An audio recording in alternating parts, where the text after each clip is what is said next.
Opusti se I duboko udahni.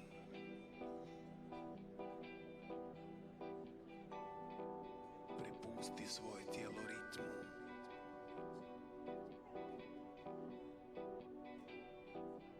Dozvoli da ti misle lutaju, a neka tvoja poruka svima glasi: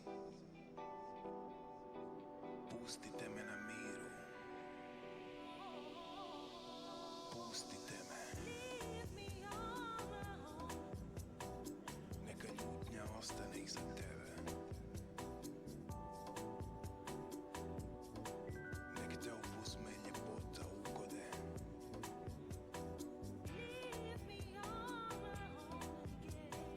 Neka zaborav odvede sve probleme. Opusti se.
Ladies and gentlemen, the doors are now closing for the sessions.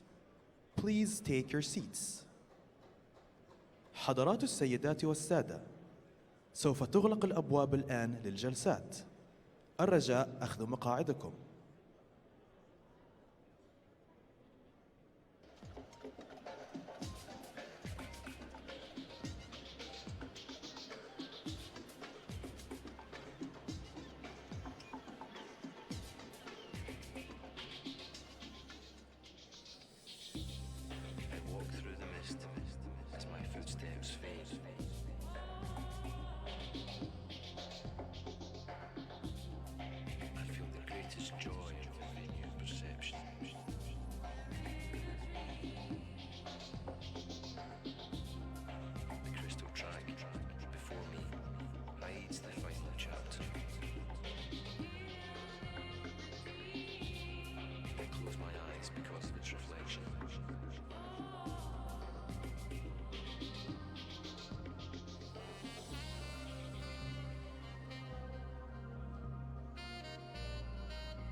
sounds of distant drums.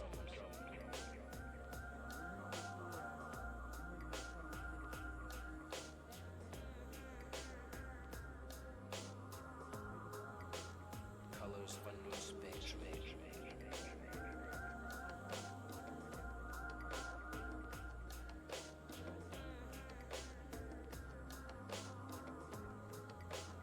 Languages without words.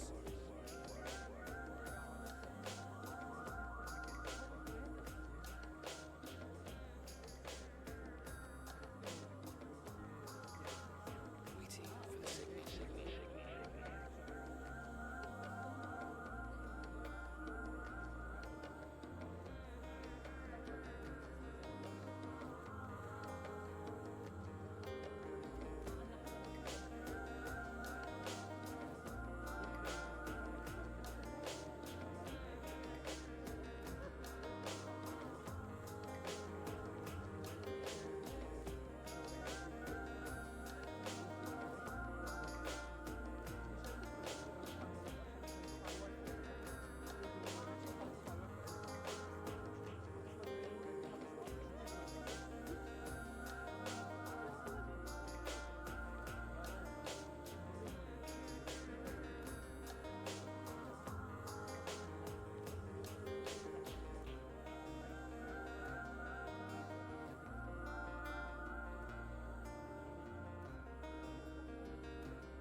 Ladies and gentlemen, the doors are now closing for the sessions. Please take your seats. حضرات السيدات والسادة، سوف تغلق الأبواب الآن للجلسات. الرجاء أخذ مقاعدكم.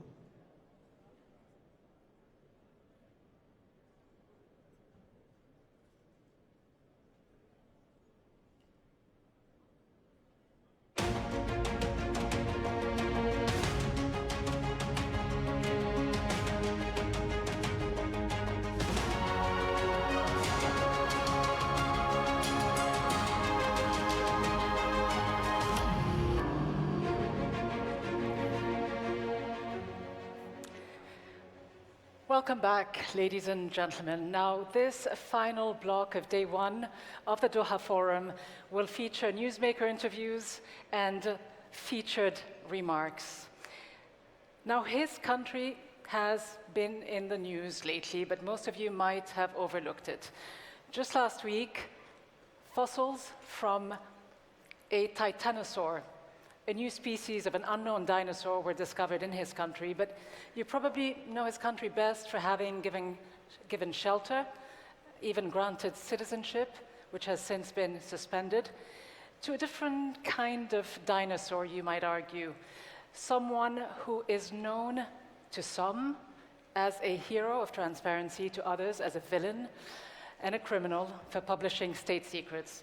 And that is, of course, WikiLeaks founder Julian Assange. But I have a feeling that our next guest would not like to speak about dinosaur matters. Let me invite him to the stage. It's a pleasure to have with us the Vice President of Ecuador, Otto Sonneholzner. Vice President.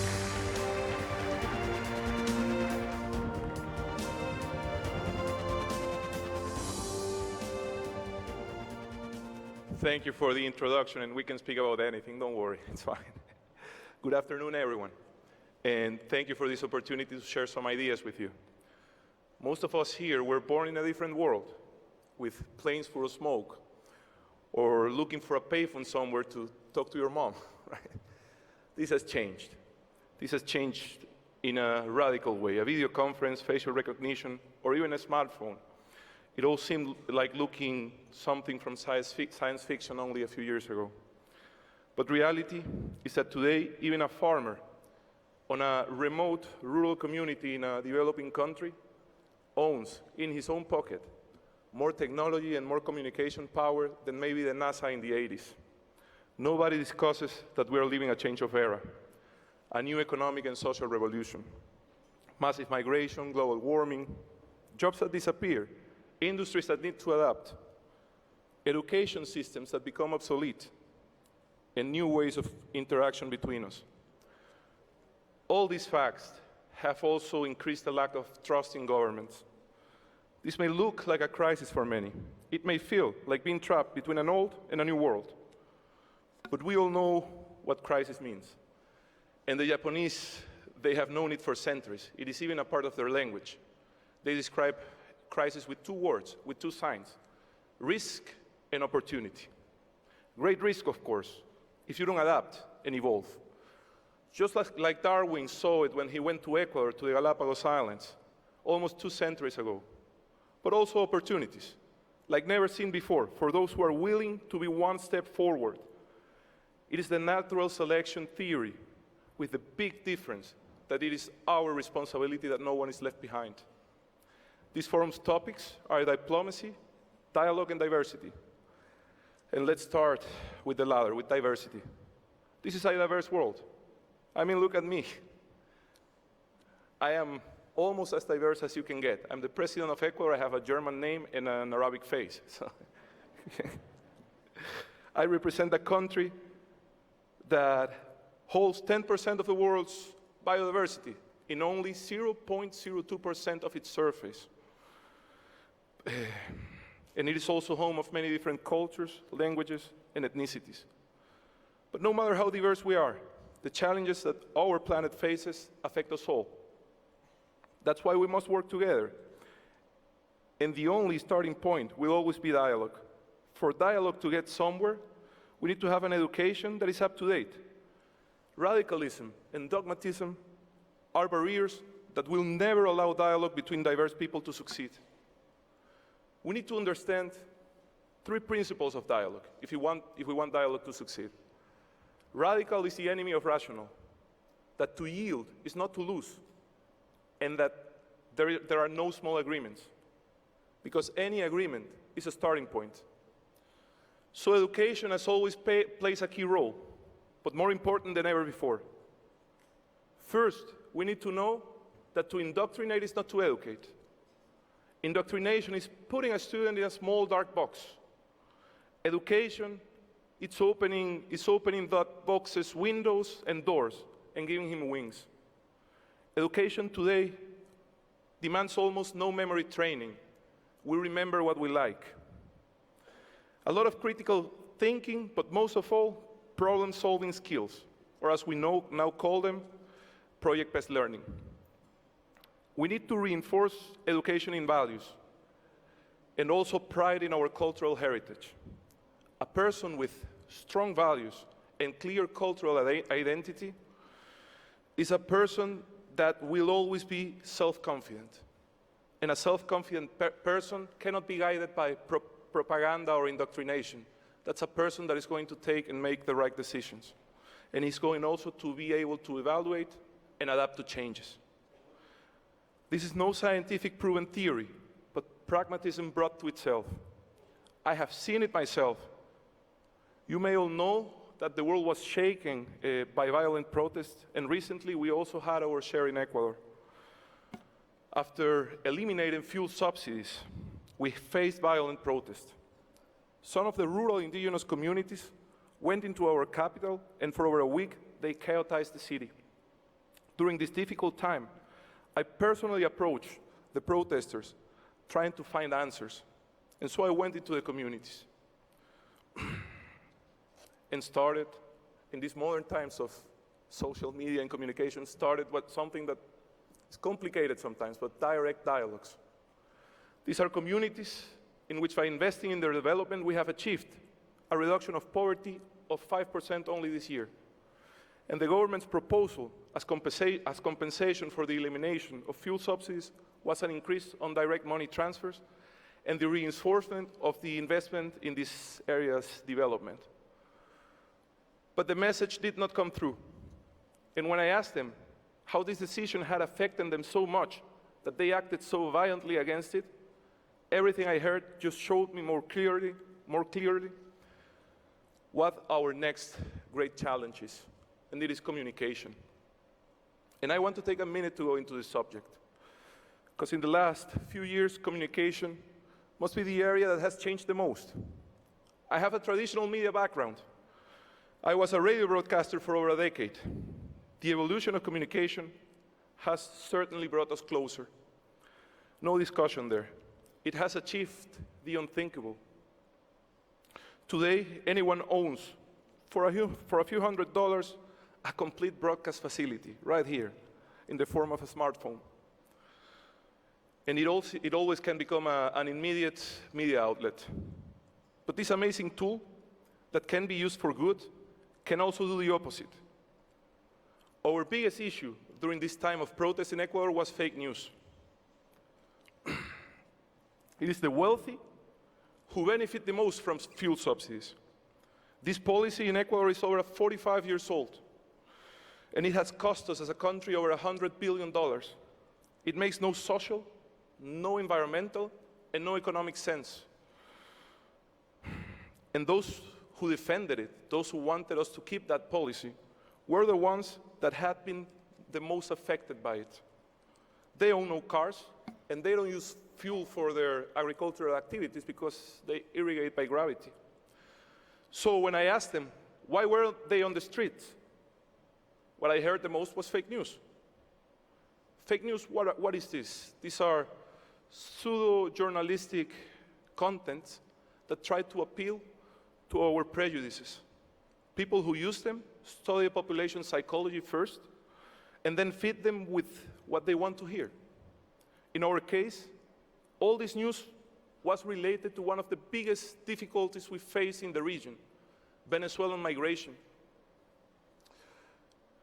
It's difficult as a country to receive 500,000 migrants. We are a 17 million population. Venezuela has had around 6 million migrants. We have 500,000 of them only in less than 2 years. So of course it creates a certain complicated social environment. And any news that would fit that prejudice you have with migration would certainly anger you. So they managed to make people believe that we as government were giving money to every migrant that came into Ecuador. And they felt that it was unfair that we eliminated subsidies but gave money to foreigners. That's why they were protesting. And of course, this was a lie. But lies today have gained traction in the form of fake news, and they are weakening the truth. So, the truth needs to go on the offensive, or it would lose the battle. Traditional media feels threatened by new media, and I think this is the greatest opportunity to make a difference with credibility. There is nothing more valuable in this world of massive amounts of information than a credible source. And leaders, people like us who have the chance to serve, should not only rely on social media, we should also reinforce direct dialogues, like the ones you saw there, with empathy and transparency, of course. The result of these dialogues for us was peace. And, not many countries in the region can say that today. That's why I really appreciate the power of dialogue. And a more direct way of working with these communities into solving their problems. Sorry. Well-being and peace can only be achieved through real communication. Multilateralism today is more necessary than ever. It just needs to have clearer goals and efficient work. Less talking, more doing.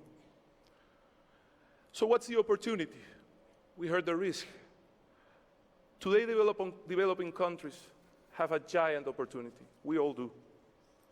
We can enter this new era directly.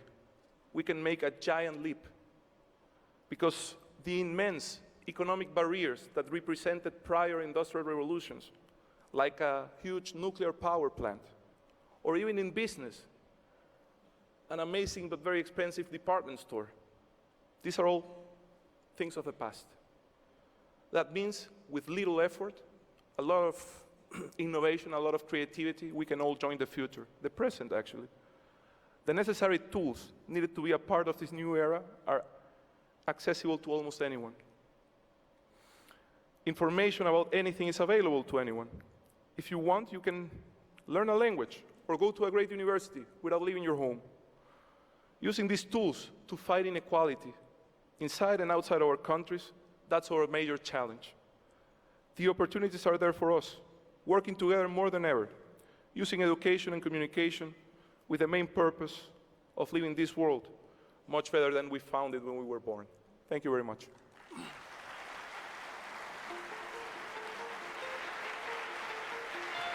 Thank you very much, Vice President Sonny Holzner. Not sure I can do German. I can definitely do Arabic faces as for Spanish. I think I'll need some practice. Thank you very much, Vice President. Now, next is someone who needs little introduction, but this is what I can say. Around the world, parents usually advise their children. But our next guest is a senior advisor to the President of the United States, Donald Trump, an advisor on job creation and economic empowerment, workforce development, and entrepreneurship. She herself is an entrepreneur. She's a fashion designer, but around the world, she is best known simply as the President's daughter, Ivanka, and probably, I should add as well, his most trusted and influential advisor. So please welcome, ladies and gentlemen, Ivanka Trump to the stage. She'll be joined by spokesperson for the US State Department, Morgan Ortagus. Welcome to you both.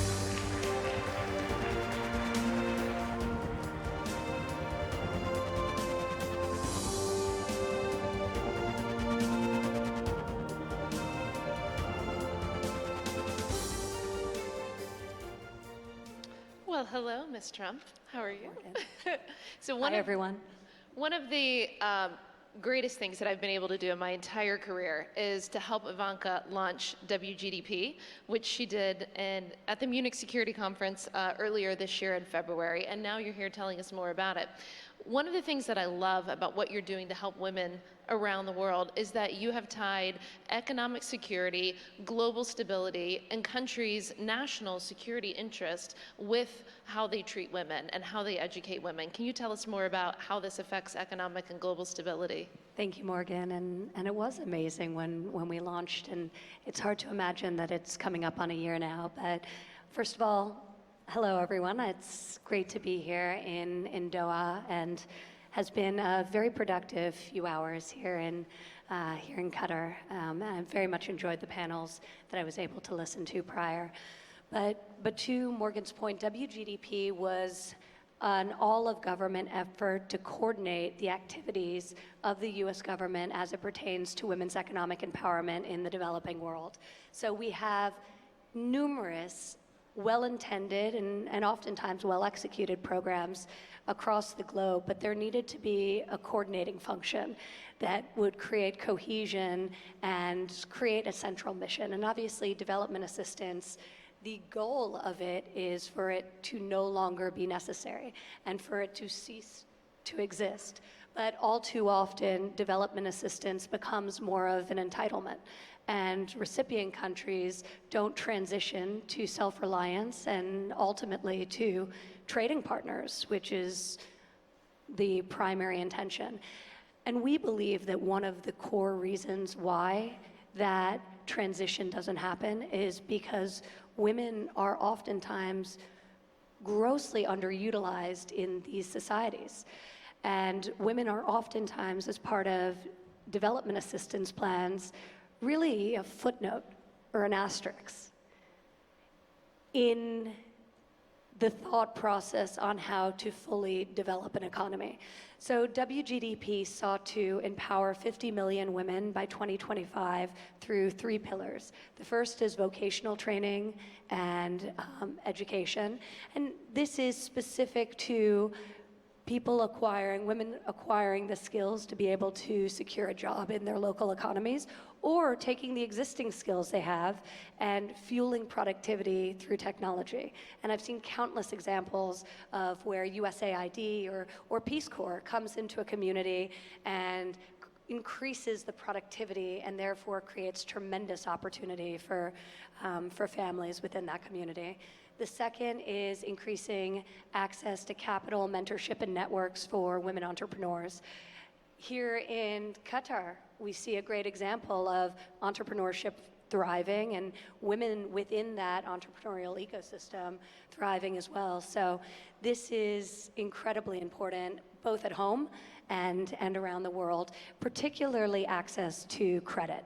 And there's all sorts of reasons why women in countries across the globe have inadequate access to the capital they need to start and grow a business. So you have to take a local approach, but it's something we're very committed to tackling, and we've launched several initiatives with that goal.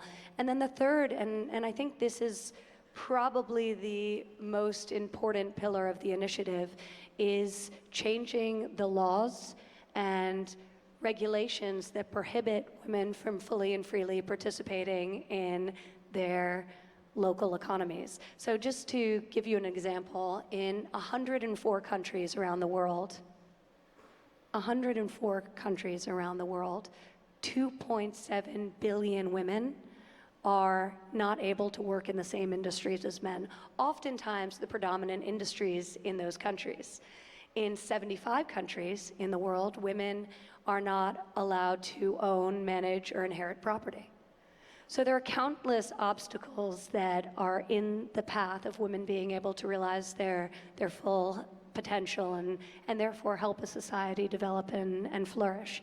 One last thing, just going back to the initial question, obviously a society can't succeed if 50% of its population goes or under-tapped. But there's also a critical security element. So you had mentioned that we had launched the initiative at the Munich Security Conference, and this is not a subject that most of the people there were used to seeing taken center stage. But it is important to bring that into the discussion because there is an incredibly high correlation between political instability and discrimination against women. And we see it time and time again, actually, in the countries that rank lowest on the index for gender discrimination. Over the last 2 decades, 17 of 20 of them have been involved in armed conflict, either interstate or intrastate. So making sure that people realize the security implications of women's empowerment globally. Well, and to that end, most people may not even realize that you did something significant that no one has ever done before with the president. You were able to put women's economic prosperity into the national security strategy. That was so important to me that you did that, and I'd love for you to explain that. We have opportunities such as this to coalesce around some central ideas. And people obviously talk a lot about women's economic empowerment. There are a lot of tremendous initiatives, many of which the US government was a partner in launching. We launched the Wi-Fi initiative to help small and medium-sized businesses in the developing world gain access to capital at the G20 in Hamburg. We launched the 2X initiative, also with a goal of helping women entrepreneurs grow and flourish through access to capital, and challenged the other development finance institutions at the G7 in Canada to think about their investing through a gender lens. And they took that 2X challenge. So convenings are an incredible opportunity for us to focus our work and align our efforts. And the United States, under President Trump, feels that we have a tremendous opportunity to further this work through the G7, which we will be hosting this year in the United States, and to bring not only the other G7 countries, but also develop out a broader dialogue around some of the legal and cultural barriers. So the 5 that WGDP specifically tackles, and you and I have talked about this often, and with initiatives like this, you can go a mile wide and an inch deep, or you can go quite deep and actually try to get things done. So the 5 laws that we are working through, either technical assistance of the United States government, legal assistance, funding NGOs that are on the ground in those countries, and legal advocates, are the ability to work in the same industries as men, the ability of women to access credit and be able to be banked, the ability of women to access institution, courts of law, for example, being able to start and open a business without the consent of a male relative, the ability of women to own inherit and manage property, and the ability of women to travel freely. All five, we think, are foundational to women being able to have their full potential unleashed. Certainly, this list isn't exhaustive, but given the number of legal barriers that exist around the globe to these five laws, we think it's a very important foundational place to start. And so that's under Pillar 3, right? And we have so many countries here represented, and you've said that Pillar 3 is really the foundational part of WGDP. What can the countries represented here do to support you on Pillar 3? Well, it's us supporting each other. So in some cases, countries are incredibly excited, but they need technical assistance. They want technical assistance so that they can have clean property title. So titling is often a challenge in our hemisphere as well. I was recently in Colombia, and we're funding efforts to help men and women secure clean title to their land, and therefore enable them to accumulate wealth by being able to invest in their land's productivity and ensure that they have that as an asset they can continue to grow. In other cases, it should be a substantive part of our diplomatic conversations. Development assistance is different from foreign aid, and it should be treated differently. So if a country that we continue to provide development assistance to has these laws in place that prohibit women from fully contributing, that's a conversation we should be having as a collective to try and understand why, and to have a real discussion about the limitation that places on the country.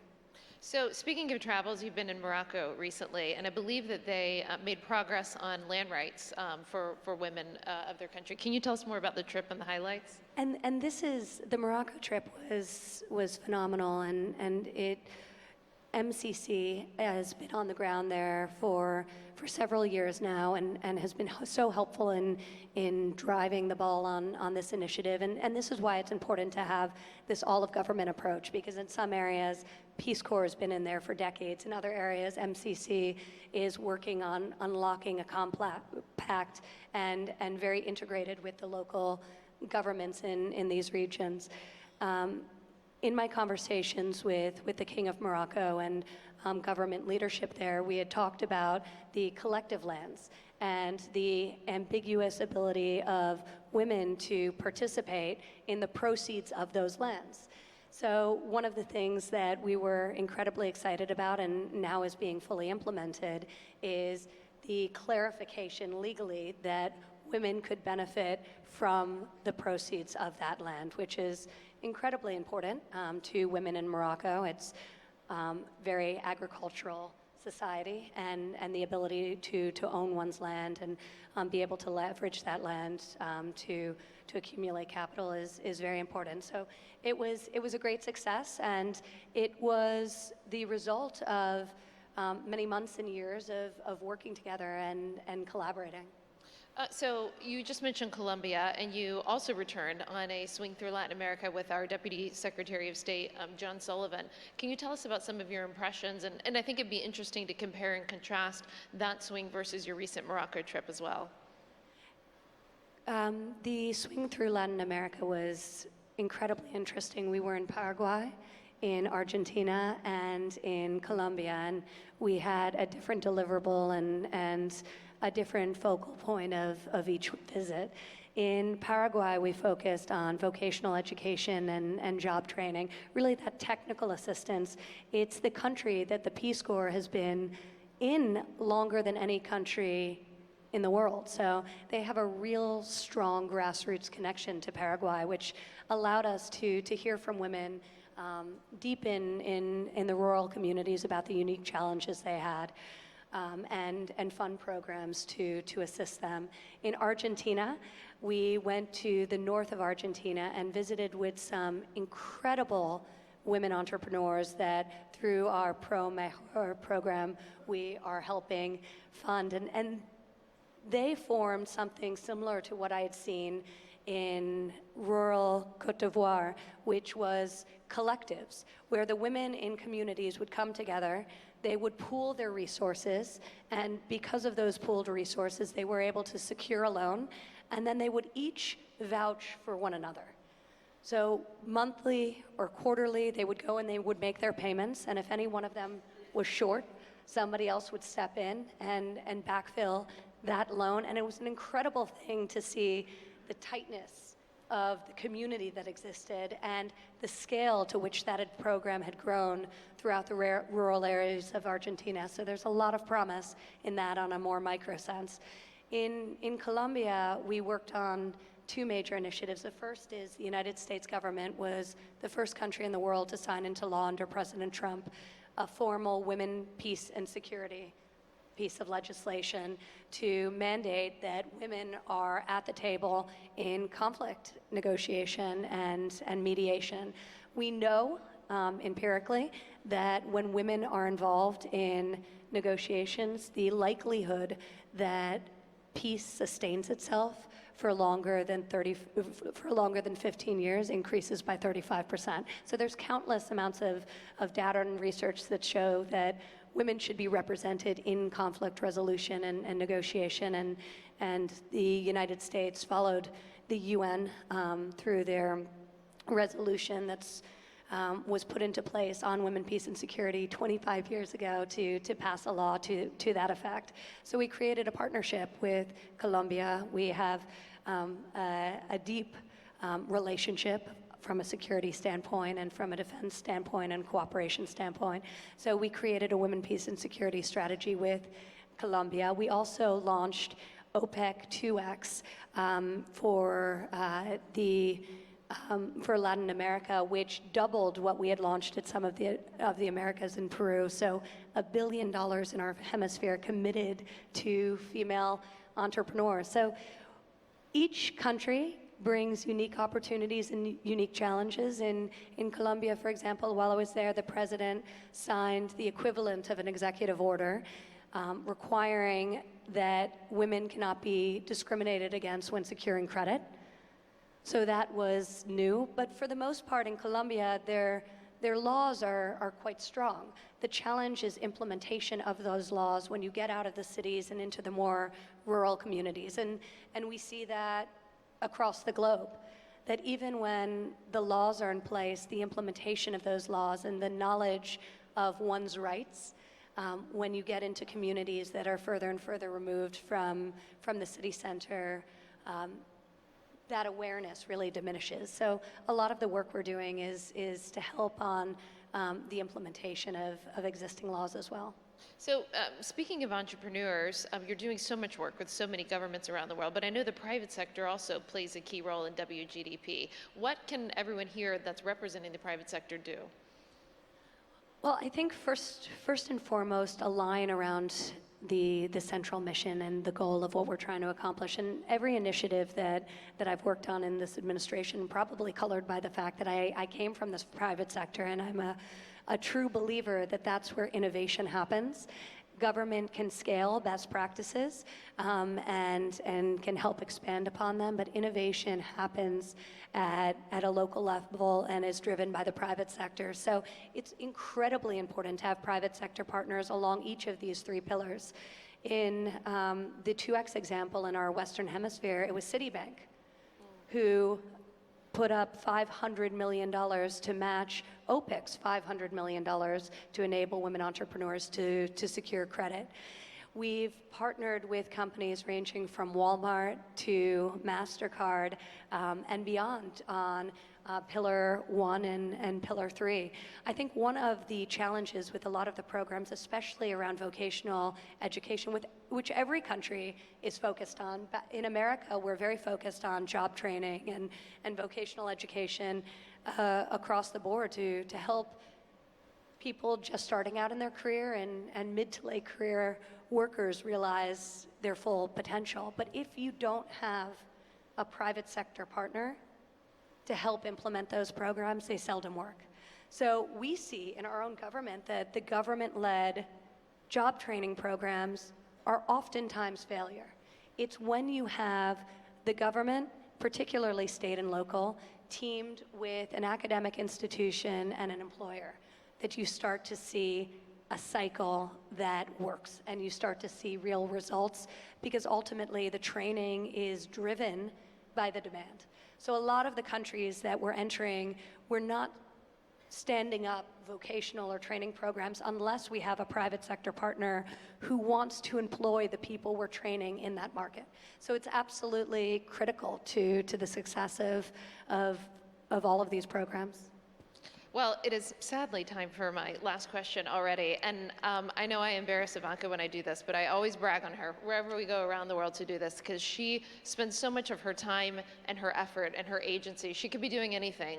And what she is doing to empower women around the world is one of the most inspiring things that I have ever seen up close. And I am so thrilled to be a very minor role in helping you with it. But on that note, because you are spending so much of your time doing this, you want to have long-lasting impact. We see government initiatives that sort of fail or that don't continue to have a life. So with all of the successes of the initial launch, what are you doing to make sure that this lasts much beyond your time in the White House?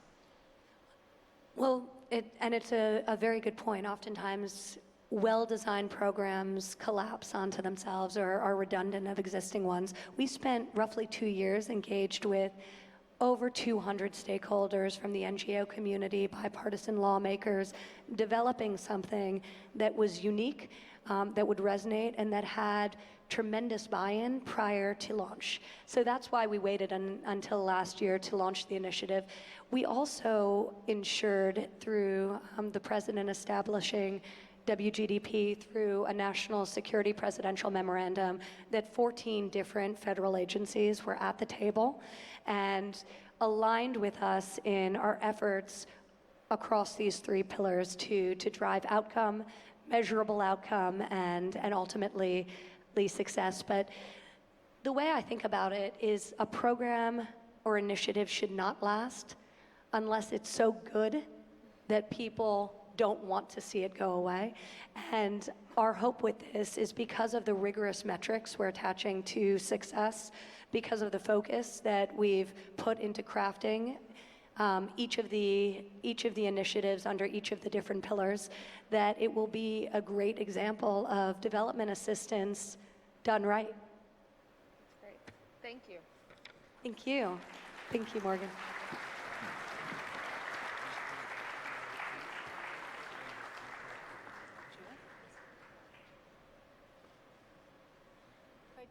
Thank you very much to Ivanka Trump and Morgan Ortegas for this conversation. Now, from the United States, the world's old superpower, to the youngest and the fastest growing continent in the world, Africa, but more specifically to Rwanda, a country that has had the difficult and unenviable task of having to rebuild its social fabric after the genocide in 1994, which lasted 100 days, but left hundreds of thousands of people dead. The official estimates actually put that number closer to 1 million. Today, Rwanda is considered one of Africa's most inspiring success stories, and some credit the leadership of its president, Paul Kagame, for the healing and the advances that have been made. When he became Rwanda's president in 2000, he inherited a country that was torn apart by that extraordinary, brutal bloodshed. 19 years on, he leads over a country that is regarded by most as being stable, prosperous, and largely reconciled. It is my pleasure to now invite to the stage the President of Rwanda, Paul Kagame.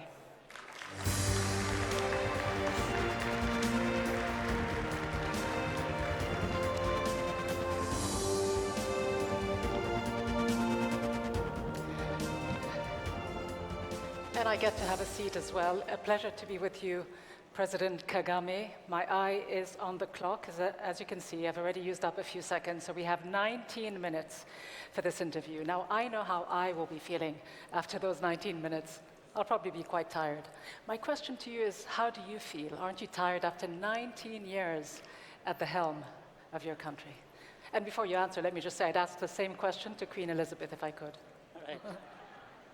Well, fortunately, I feel I have a lot of energy left to keep going. I can go on for several more years, and I'm not tired of doing what I'm doing. I'm happy working with my people, for my people and my country, and moving from the past of tremendous challenges, but also making good progress and creating hope for the people of Rwanda. You say you could keep going for several more years. Well, what does that mean, though? Because recently, in 2017, there was a law that was passed that actually put term limits to 2 terms. Will that not apply to you moving forward? Well, actually, on my mind, I was talking about the number of years left in this term. In this term. That I'm serving.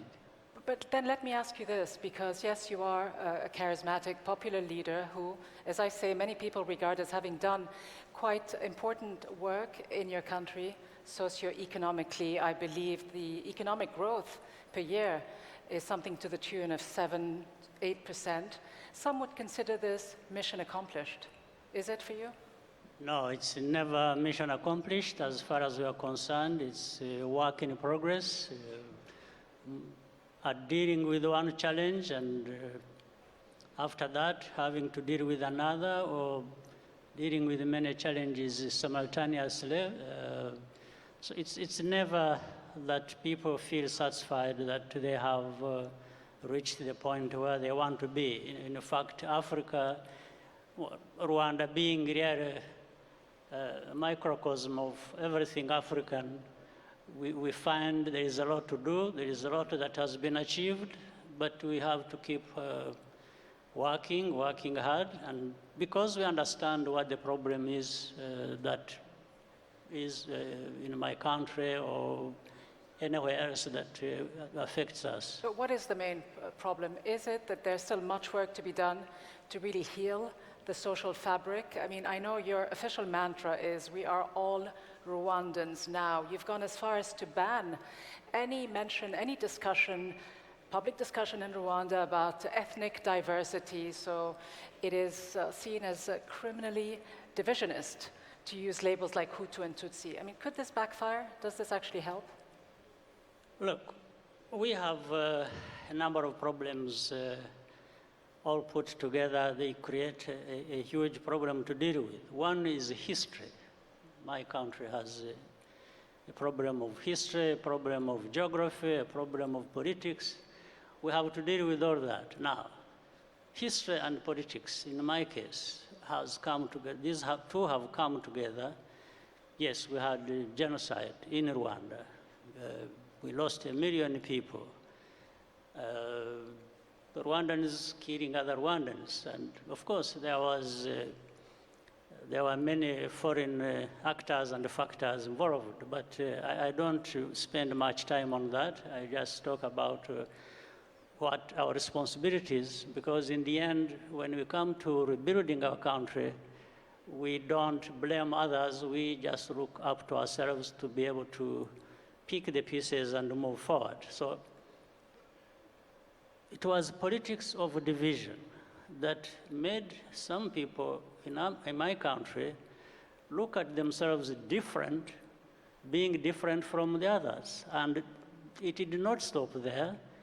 In fact, because of that difference, one section of the population descended on the other and killed the other section. So this issue of division or divisive politics is such that there has to be certain set of rules to be followed by everyone. Otherwise, anarchy isn't going to be the answer to this complex problem. So that's why we therefore set the rules. Be able to express yourself and be happy with your identity, but don't use your identity for the detriment of the other that is different from you. So that's how that question you raised comes about. So let me ask you this. In terms of what's going on around the world, maybe we see it less so, at least less explicitly, on the streets of African capitals, but there is a demand for more accountability, for new forms of leaderships and leaders. And Africa, as a continent, more than many other continents in the world, seems to have the most long serving rulers. I mean, I just think about Angola or about the case of Zimbabwe.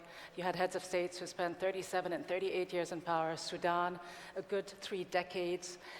What do you say to those who believe that there should not be the sort of leadership for life? Well, you don't just talk about leadership or leaders being there for this number of years without putting that into context. Therefore, in some cases, like you have mentioned, you may find it's not justified, or it was justified up to a point.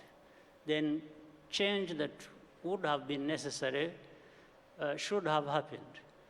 But this change, therefore, should be dependent on the context, but it should also be a result of the people of any country, what they have decided. So but don't people want democracy? I mean, does that mean that you actually agree with what the president of Zimbabwe, the late Mugabe, once said? He said that the idea of pushing term limits is a Western concept that is placed as a yoke on the neck of African leaders. You agree with that? Yes and no, because it does not mean one thing everywhere or every time.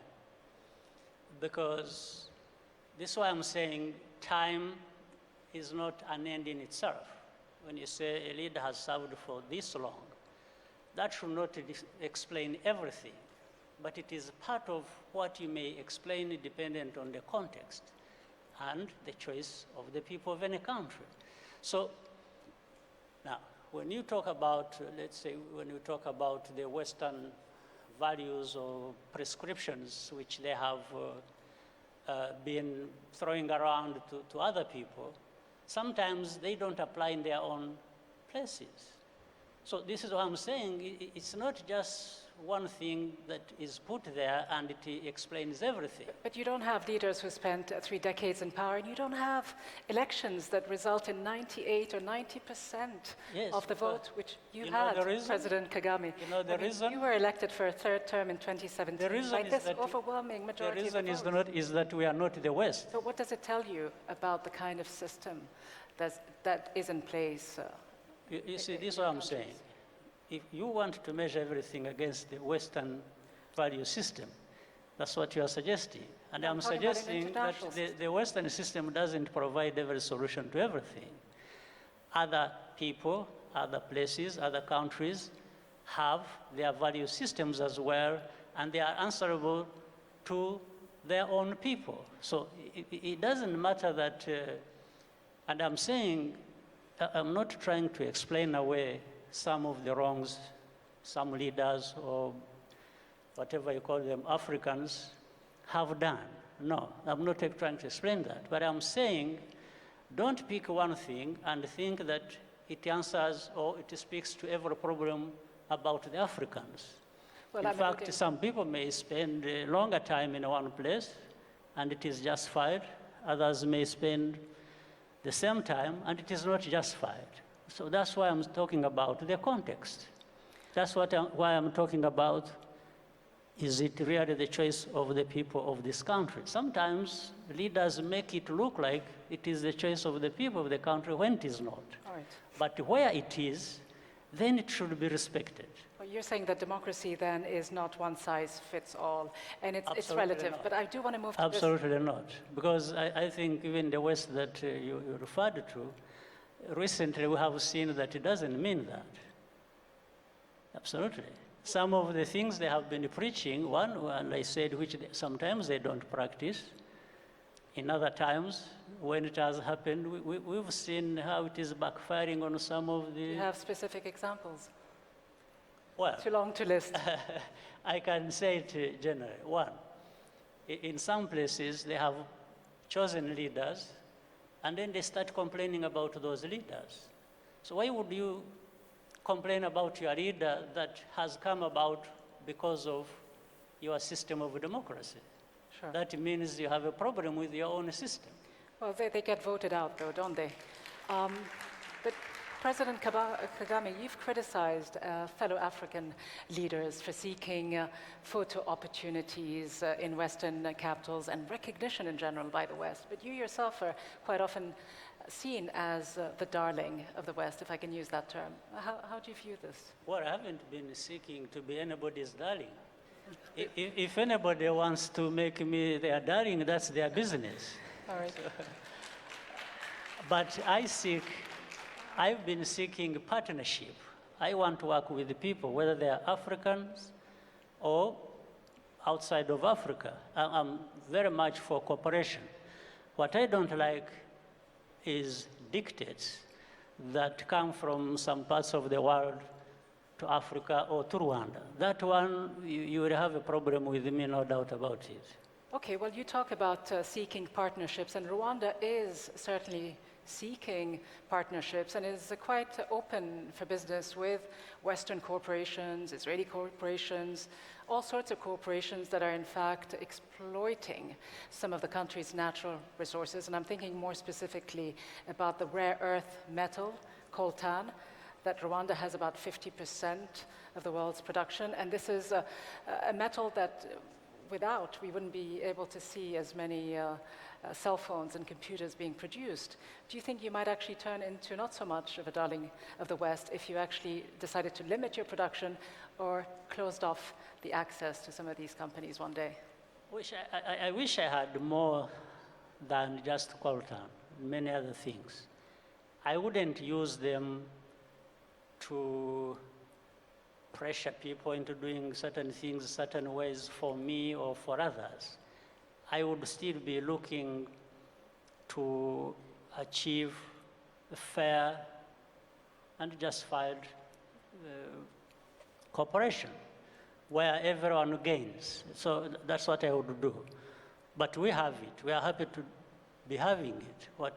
We have a few other things. What we want to do is in fact to reach a level where we can add value to some of these things. Instead of exporting minerals in their raw form, we want and have started investing in processing, in a refinery of our minerals so that we get more value for what we have. So President Kagame, let me ask you then about this issue of the minerals, the exploitation of the minerals, and how it has contributed negatively on the continent in keeping some of the crises that we've seen, whether it's in the Democratic Republic of the Congo or whether it's with the situation that involves your country, Rwanda, and Uganda. And I know there's been a round of talks just recently that it's stalled, in fact, in the last few hours. Give us a sense of whether or not you could see another conflagration with a country that you were very close to. You were very close with President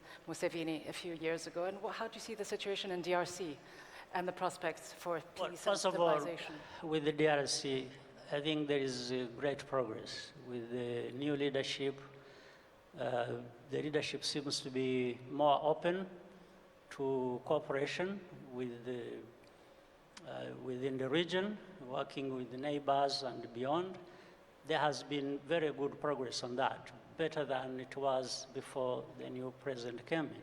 So this is very helpful, but that doesn't mean we have sort of developed a program about that. But we use that cooperation to deal with the problems that we have to deal with.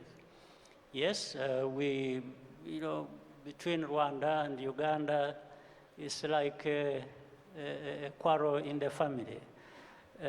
Sometimes even quarrels that are not justified or reasonable. So we find ourselves in some of these, and personally, I really feel embarrassed sometimes because you cannot touch exactly why there would be this kind of misunderstanding, because we are not quarreling over territory or border, having gone, in anybody's definition, the wrong way or things like that. But do you see another war breaking out between the two? No.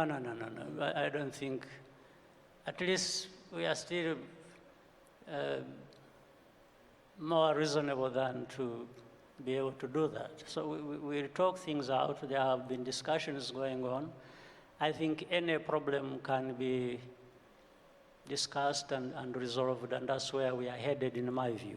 And so I want to just move on to another natural topic, I think, when we talk about these crises and what the root cause of some of these crises is, the rare metals and their exploitation. I want to talk about corruption, a phenomenon that is pervasive throughout the world, yes, but that seems to be more so in Africa. The African Union Commission, in fact, estimated that on average, every year, the illicit financial flows out of Africa add up to about $50 billion, and that's a conservative estimate. You yourself have been fighting corruption. You say it's feasible. You have said this is a campaign that can be won, that tolerating corruption is a choice, it is not inevitable, and it is within our power to do so.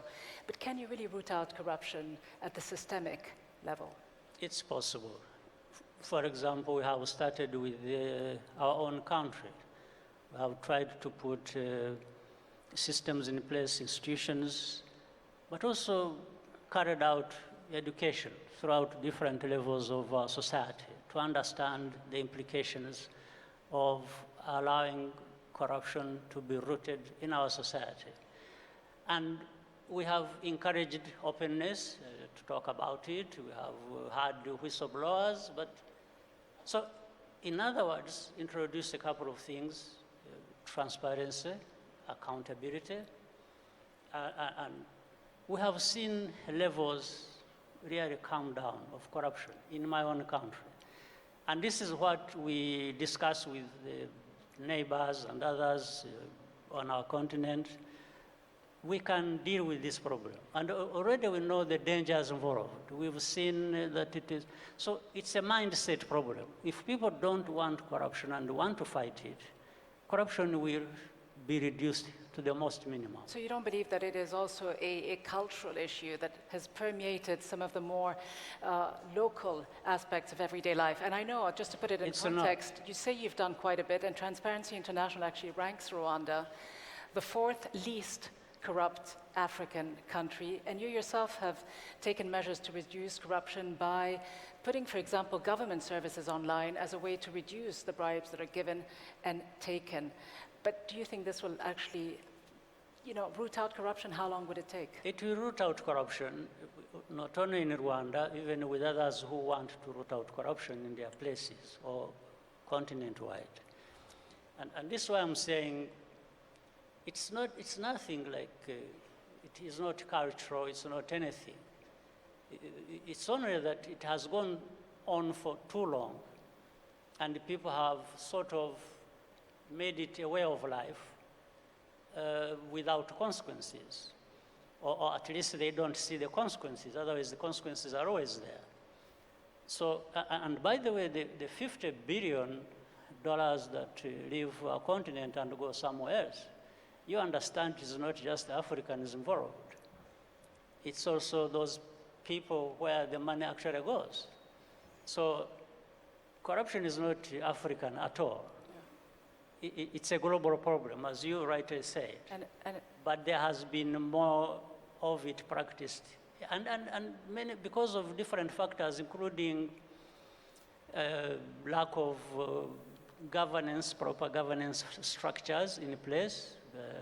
Even underdevelopment itself has contributed to that, because people are given so little and end up losing so much because of that.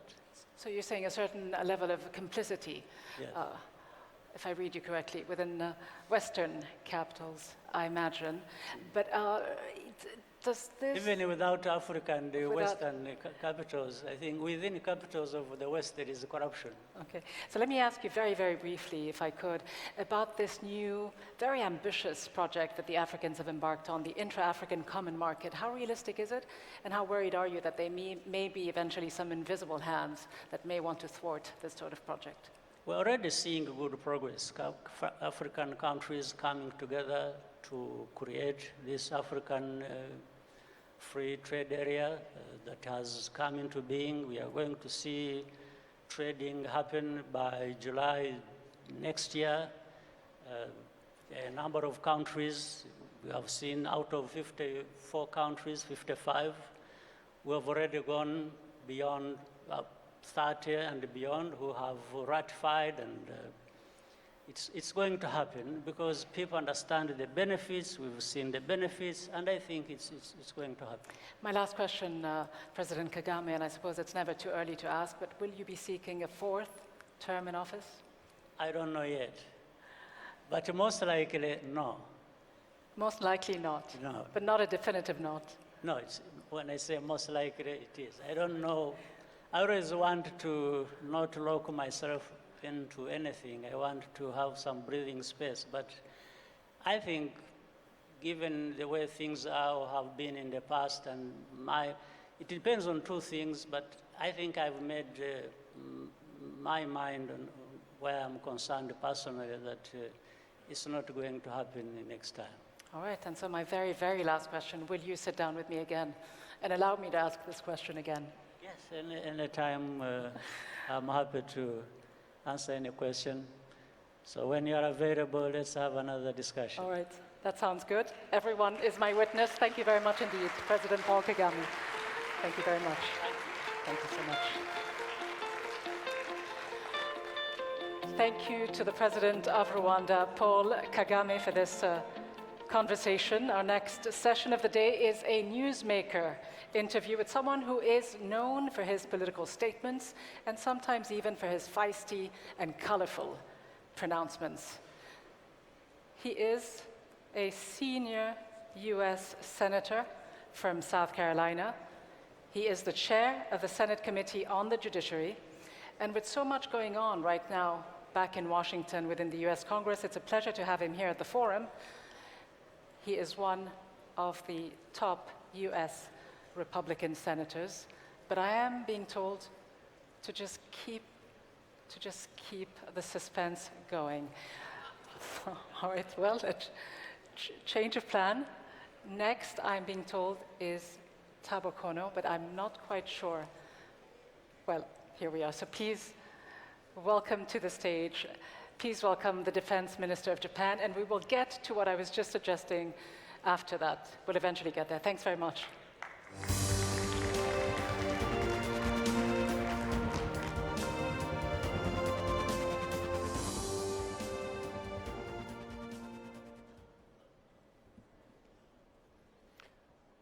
Your Excellencies, Honorable Ministers, distinguished guests, ladies and gentlemen, my name is Taro Kono, Defense Minister of Japan. I am honored to be back here in Doha, having attended this forum last year as a Foreign Minister of Japan. The global security environment is becoming increasingly complex, and it is vital that the international community works together to overcome challenges to stability and security of this planet. In this context, let me explore two major global challenges that concerns Japan's national security. First, North Korea's nuclear and ballistic missile development poses a serious and imminent threat to the security of Japan. It undermines the peace and security of the region and the international community. We should stand united to implement all relevant United Nations Security Council resolutions to realize the dismantlement of North Korea's weapons of mass destruction and ballistic missiles of all ranges in a complete, verifiable, and irreversible manner.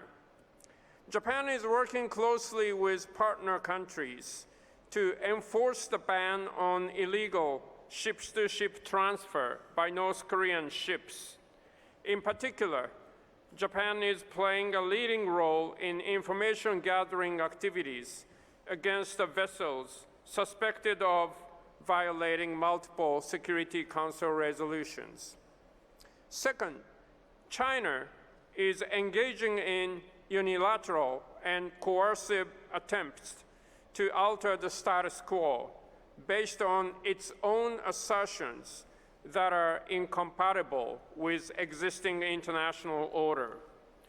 This includes its activities in the East China Sea and South China Sea.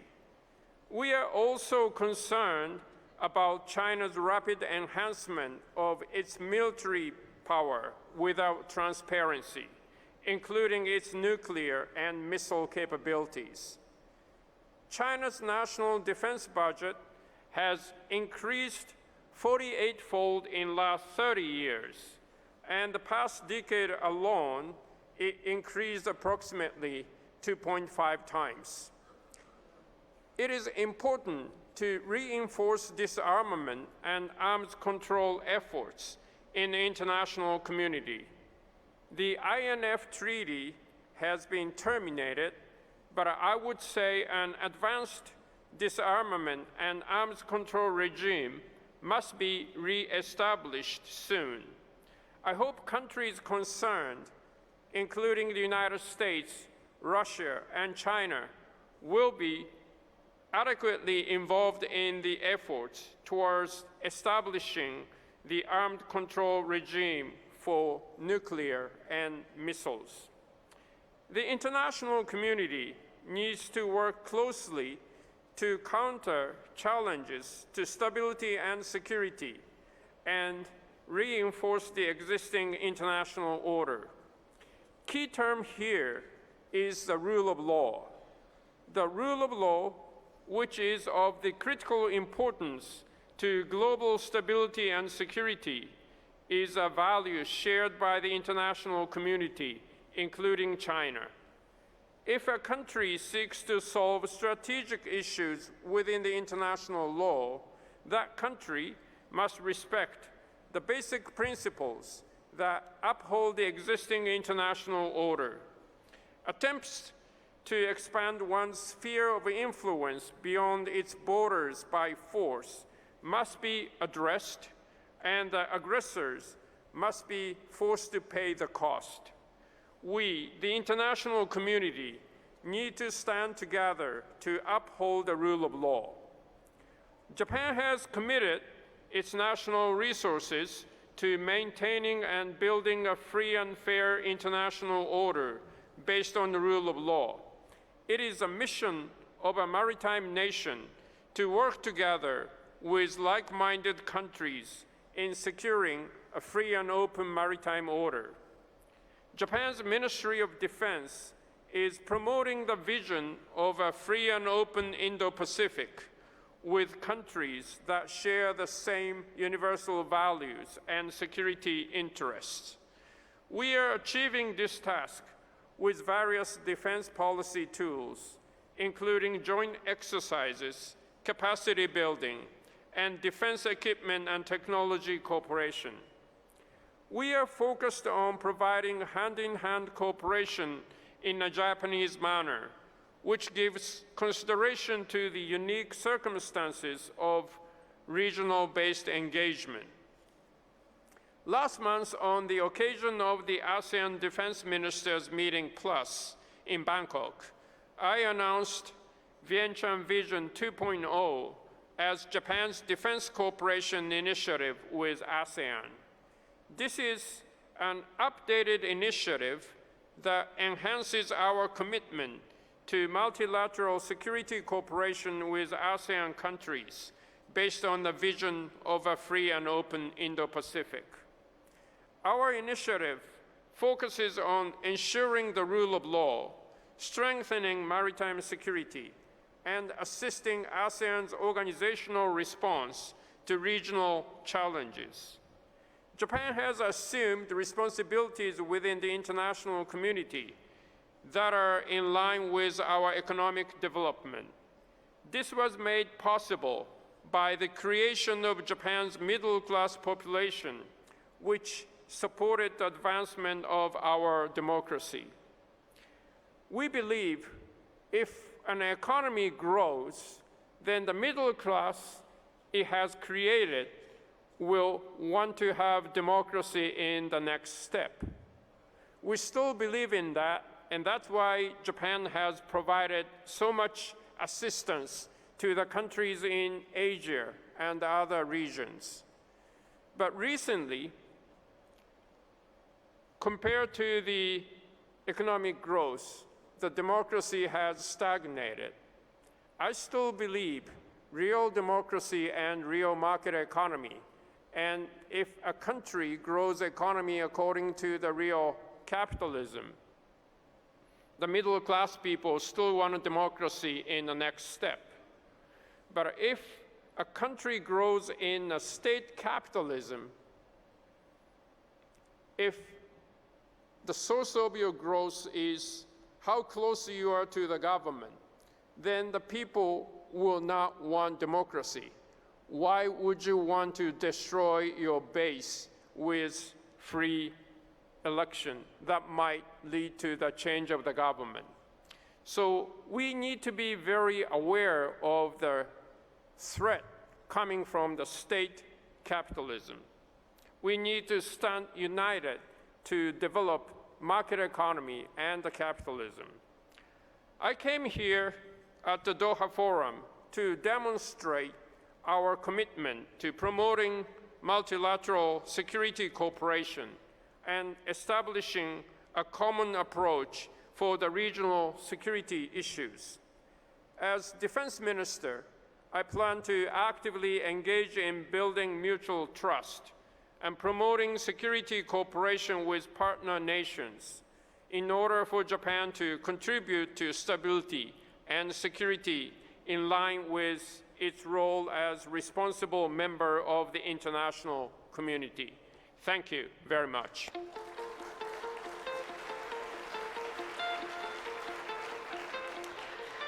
Thank you, Mr. Taro Kono, Minister of Defense of Japan. We now have two great Newsmaker interviews coming up. The one I was beginning to mention, it is still going to happen shortly. But before that, we get to a Newsmaker interview next, which is an interview that actually involves a country that is going through a very challenging moment, a country in the region. The foreign minister of that country is going to be here.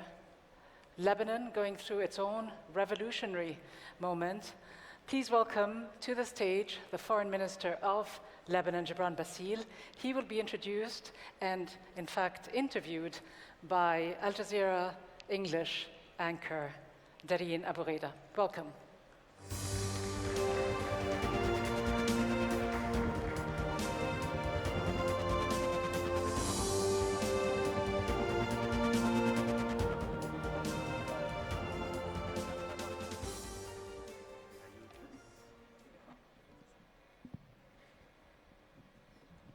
Thank you so much, Rida, for the introduction. Foreign Minister, it's a pleasure to have you with us at the Doha Forum. Thanks for your time, and pleasure to have you all with us as well. So we have a lot of ground to cover. As Rida was saying, it's a challenging time for Lebanon. It's been in the spotlight the past 2 months, perhaps going through one of the worst crises it's ever been through, according to some people. So, كلٌ يعني كلٌ. All of them means all of them. That is the slogan that protesters have been chanting since the beginning of the revolution that started on October the 17th, calling for the fall of the entire government. You in particular have borne the brunt of a lot of the criticism from some protesters. Why do you think they've singled you out? You know, the protesters are really righteous about their demands. Not only I sympathize with them, I couldn't bear the situation, the economical situation in Lebanon and the level of corruption. And the killon, yani killon, everybody means everybody, is a kind of frustration they are expressing, though it's unfair to someone like me, for example. It shows somehow where people cannot bear anything, anybody, because of the failure of the system. That's how I can analyze it, but I can say that this slogan also somehow would be protecting people from accountability, because if everybody is corrupt, then you cannot make anybody accountable. But do you agree that you are seen as part of the political establishment and protesters are fed up with the political establishment? Yes, of course. Whether they are right or wrong, this is the perception, and we are paying the price of 30 years of wrong policies and of corruption. Being in power in the last 3 years as such, the country on the verge of collapsing. So we are paying the price of the mistakes of others. So are you saying that they're wrong to single you out? Of course they are. Why But is that? You know, truth. Some of them say you're the son-in-law of the president. This is the third ministerial post that you hold. You previously served as Minister of Telecommunications, Minister of Water and Energy, without initially even holding a parliamentary seat. So some point and say, well, this is exactly what's wrong with the system in Lebanon. You know, truth will prevail at the end, but this is not the issue now. My person is minor in what the country is facing. Now, the priority is to save the country. Okay. And the way to save it is well known. It's through following a path of reforms, fighting corruption, and really putting the country on the way, on its path of stability is already there. We need now prosperity. And our economy has all the ingredients to rise up again. So this is the priority now. And later on, as I told you, justice will prevail. Truth will be apparent to everybody. Let's discuss what will happen this week. Since we have you with us, you can give us some news. So consultations between the president and the parliamentary blocs to name a new prime minister expected on Monday. They've been delayed in the past over disagreements over naming a new prime minister. It seems like these disagreements still remain, though. So what's different this time around? You know, we have our political disagreements. That's why, in order to cope with the requests of the demonstrators and at the same time not to get out of the constitution, we are advocating for forming a government of specialists backed by the politicians, by the parliament, which is our constitution, that can be able to implement the reforms that are needed and that are already agreed on. We now only need to execute that plan of reforms, the budget, the electricity, the solid waste. So much to do in a very short period of time, and mainly we have to correct the wrong policies in finance and monetary. So the roadmap is there, it's well known, we need to implement it. And I guess we have, for this purpose, to get away of our political differences and be up to the aspirations of our people. You recently said that you and the party, the Free Patriotic Movement of which you are the head, will back a new government, as you're saying, made up of entirely technocrats, but not with the caretaker Prime Minister Saad al-Hariri at its head. Why have you taken the stance? Or clarify your statement. No, it is, these are some Lebanese details, but it is technocrats and specialists and there are quite many differences on this, but the idea is not to have the same repetition of governments who failed before. I believe we should give a chance for a kind of a change.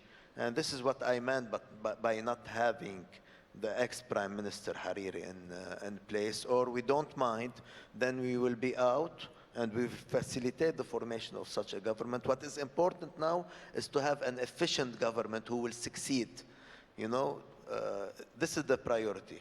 So and the political differences will be resolved later on. So if Saad al-Hariri then is named this week on Monday, you will not be participating in the government, to be True. clear? Clear. So what terms then, or are you leaving the door open to for your party to participate on different terms? And if so, what are they? No, it's fine. If we stay out of the government, it's not the end of the country, you know. We would be having a kind of constructive opposition and to help where our help is needed. And as I told you, now we can sacrifice this to help the country. And this is the priority, and I think this is the only thing needed for Lebanon. A government that can produce, that can really make the results. And if we are seen not to really be part of it, then we don't mind. We are ready for this sacrifice, though we are the majority bloc in the parliament, and we have our constitutional right to be there, but we can sacrifice this. Speaking of I the think, bloc, you know, yes, go ahead. Getting above these details of Lebanon. Lebanon is a country that is worth to survive. It is a model of diversity, pluralism, and tolerance that is worth to preserve. And we need Lebanon to be on his feet again, to be that model of coexistence. Because if Lebanon vanishes, can only see extremism and terrorism in our region. So this is worth fighting for. True, and that's what the protesters say as well. Lebanon is worth fighting for, but what they're looking for is for sort of concrete action that the ruling elite, the powers that be, are willing to give up power, are willing to make major concessions to give up power and give up those seats that have been rotating amongst the same people since the end of the Civil War. No. What concessions or what signs have you seen that the rulers are willing to only for the audience, we were not part of the system since the end of the Civil War. We were exiled, and we were always opponents to these policies that are still implemented. Now we came back trying to correct these policies, and we are not the majority, so we failed. Fine, we are paying the price now, but we are not at the source of this, we are not part of this, and that's why we are accepting now to go back to the opposition. But again, the priority now is not to have a debate over this. We have a failing or a failed system, a failed regime, but we don't want to have a failed state. Absolutely. That's the main difference. Yeah. With that confessional regime that we have, the country will not be able to function. We want a secular, a civil state, a secular system. We are advocating for this, but we don't have the majority to implement it. And this in a country, in a multi-confessional country like Lebanon, this needs a consensus. So we hope the only salvation for Lebanon is to have a civil state. We're not there yet, unfortunately, but we will fight for this first.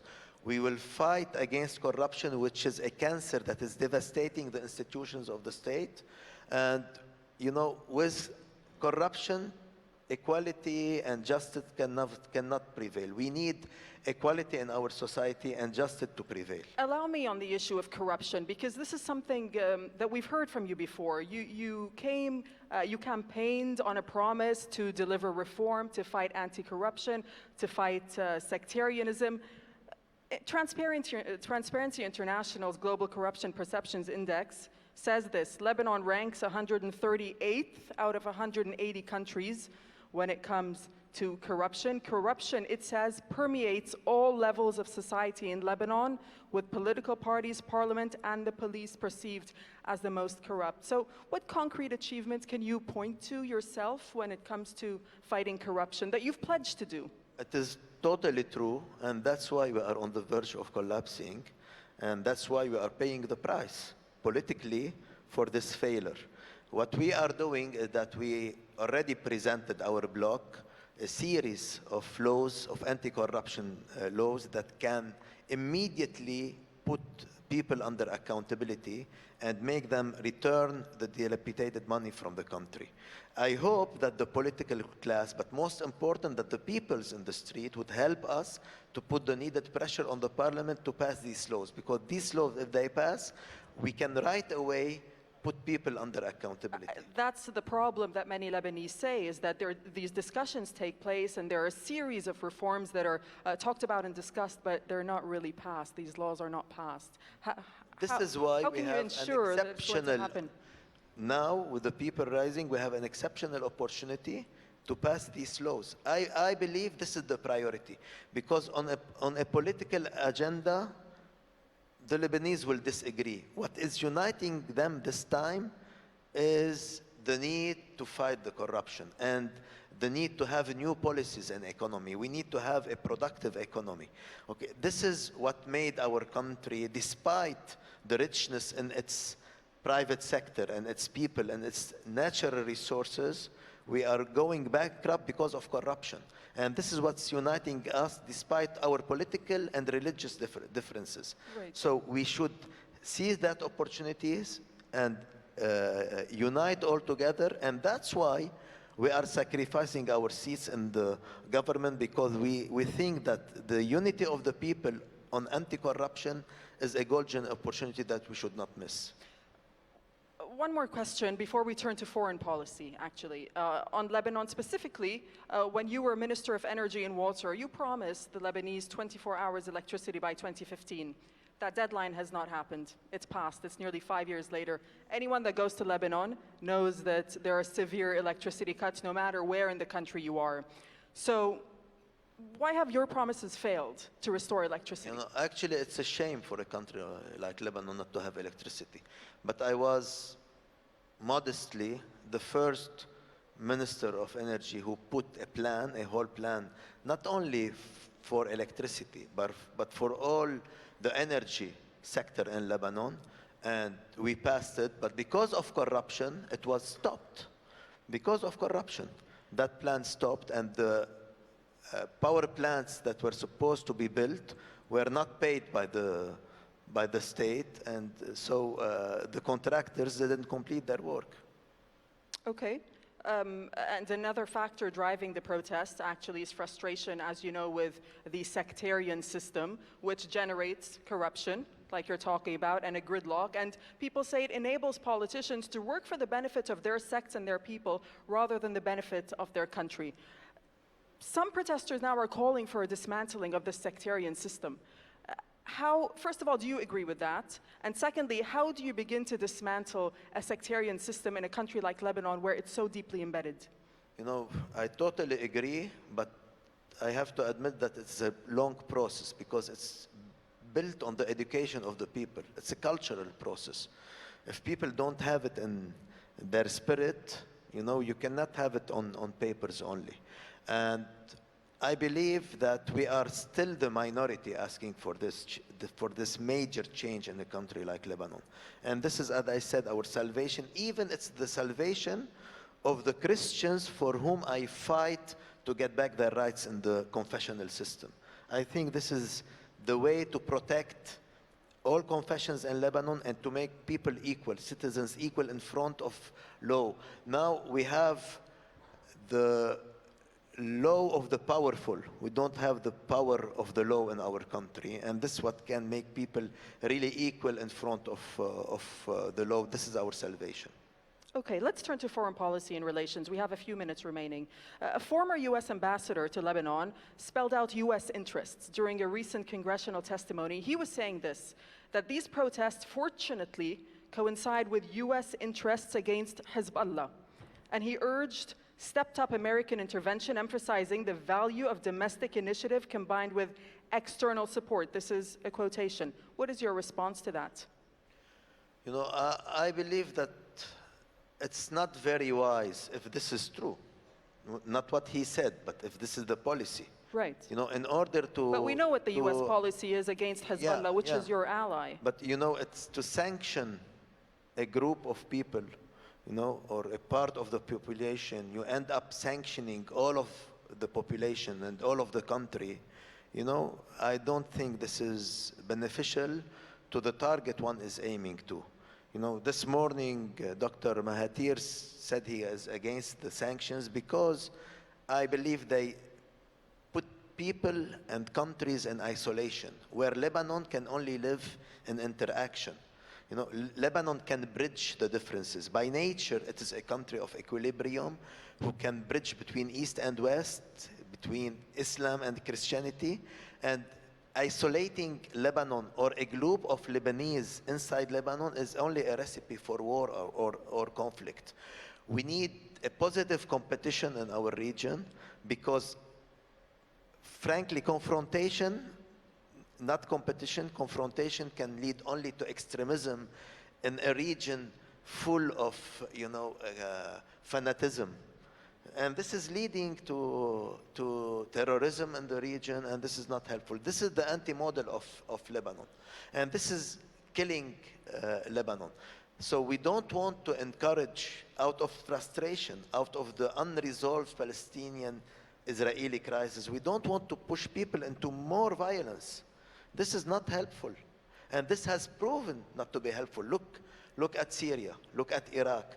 Do we want to turn Lebanon into another model like Syria and Iraq, or we want to put Lebanon on a path of prosperity, being a place, for stability, for peace in the region, promoting peace, not promoting violence against each other, promoting coexistence. It is a region of diversity. I would promote the 11th, including Lebanon, Syria, Iraq, Jordan, Palestine, full of diversity, not full of violence and immigration and, promoting the ideologies of hatred. This is not Lebanon. But some hold the view, Foreign Minister, that Lebanon's relations with the international community and even with its regional allies like Gulf countries have suffered. And that's due to Hezbollah's presence in Lebanon, as well as Hezbollah's alliance with Iran. So as Foreign Minister, whose party is allied with Hezbollah, what do you say to that? This is for internal matters, but our position for Lebanon is to be... This is not internal. This is the... No, I'm saying our agreement, our understanding with Hezbollah is on internal issues and on, protecting Lebanon against the aggressions from Israel. But as Foreign Minister, let me tell you, do you see it affecting your international Let me tell you, this has to be clear. Our positioning of Lebanon, we want it to be in good terms with all its friendly countries. We don't want Lebanon to be put on an axis versus another axis. In other terms, we are adopting the policy of disassociating Lebanon and keeping it away from the problems of the region, not bringing the problems of the region and the interventions of regional and international powers into the country. We cannot afford to have this. Lebanon is the country who wants to have friendly relations with everybody. This is our nature, and we cannot pay the price of the confrontations that are being held regionally and internationally. These lines of confrontations crossing our country is something we cannot bear. Do you have another line of confrontation possibly on the horizon with Israel? Because we know that Lebanon has a maritime dispute with Israel extending along the edge of its southern energy blocks, particularly Block 9 is contentious due to disputed waters. So drilling for oil and gas, we understand, is set to begin next year. But in the absence of any successful mediation, what's at stake here for Lebanon, and do you see a confrontation on the horizon? My position is clear on this. I have always been advocating on solving that issue through diplomacy and international laws. And that's why I accepted the mediation made by the United States under the supervision of the United Nations to have an agreement on these borders, preserving the rights of each country. And I believe this can be an opportunity for more stability and prosperity in the region instead of being a source of conflict. Gas and oil in Lebanon should be a source of stability and peace, not a source of another confrontation, if we respect the international laws. And this is the basis on which we build our foreign policy. And Lebanon, again, has never aggressed Israel. Lebanon was always under aggression from Israel, and we hope that on that issue we can turn it positive. And two more questions and then we're done. The international community is promising aid, as you know, that is conditional on the formation of a new government in Lebanon. As Foreign Minister, what is your message to the international community? I believe every reform that is needed by the country shouldn't be conditioned, but by us. We should accept it because it is our need. It is our request. We accept any aid if it is not conditioned politically. Right. But when it is conditioned with reforms that we need and of which we are convinced, we have no problem. Finally, we need to put our country on the path of reforms. If this is pressured by our people through demonstrations and protesters, that's good, that's better. And if it's conditioned or pressure, if we are pressured by the international community to do needed reforms, no problem if this is helpful. But we don't want to impose on our country, recipes that cannot succeed in our country, or that can, those pre-prepared recipes that can work on other parts of the world and can be imposed on us. We want something that suits our economy, that suits our society, and why not to accept it? And just finally, on a personal note, Foreign Minister, before the protests erupted, some had been touting you as possibly Lebanon's next president. I don't know if you had heard that at all. But do you have presidential ambitions, or are you concerned about your future as a politician as a result of the uprising? You know, again, this is not the moment for, this is not a priority. This has never been a priority. I think that we have to save the Republic better than thinking of the presidency of the Republic. The Republic by itself is in danger now. So this is the priority now. And I think that we have the mentality, the readiness, and the openness to save the Republic. We are open to everybody. We know what we should do, and we are aware that the people in Lebanon and us, we will unite very soon to have the struggle that never stopped for saving the country. It's a country that is paying for the mistakes of everybody around us, you know? And we are paying a lot, but I think Lebanon should be saved by its friends. And the first thing to do is to stop the external interventions in our country and not to allow the Lebanese to intervene in others' affairs. All right. Foreign Minister, thank you very much. Pleasure to speak with you. Thank you. Thank you. Thank you.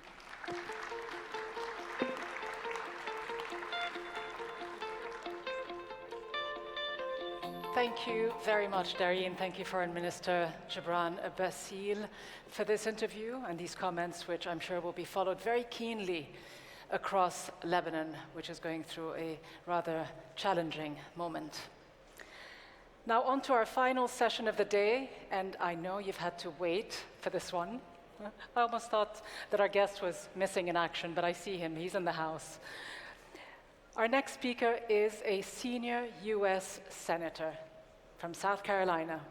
He is the chair of the Senate Committee on the Judiciary. And so with so much going on back home in Washington, D.C., where I also live, it's great, it's extraordinary, and a pleasure to know that he is here at the forum. He is one of the top U.S. Republican senators, and I suspect that he too needed a break from US politics and had to fly all the way to Doha to get that bit of respite, just to switch off a little bit. He is Senator Lindsey Graham. He will be making a few featured remarks, and then he'll be joined on stage by Becky Anderson from CNN, who will conduct an interview with him. Senator Graham, the floor is yours.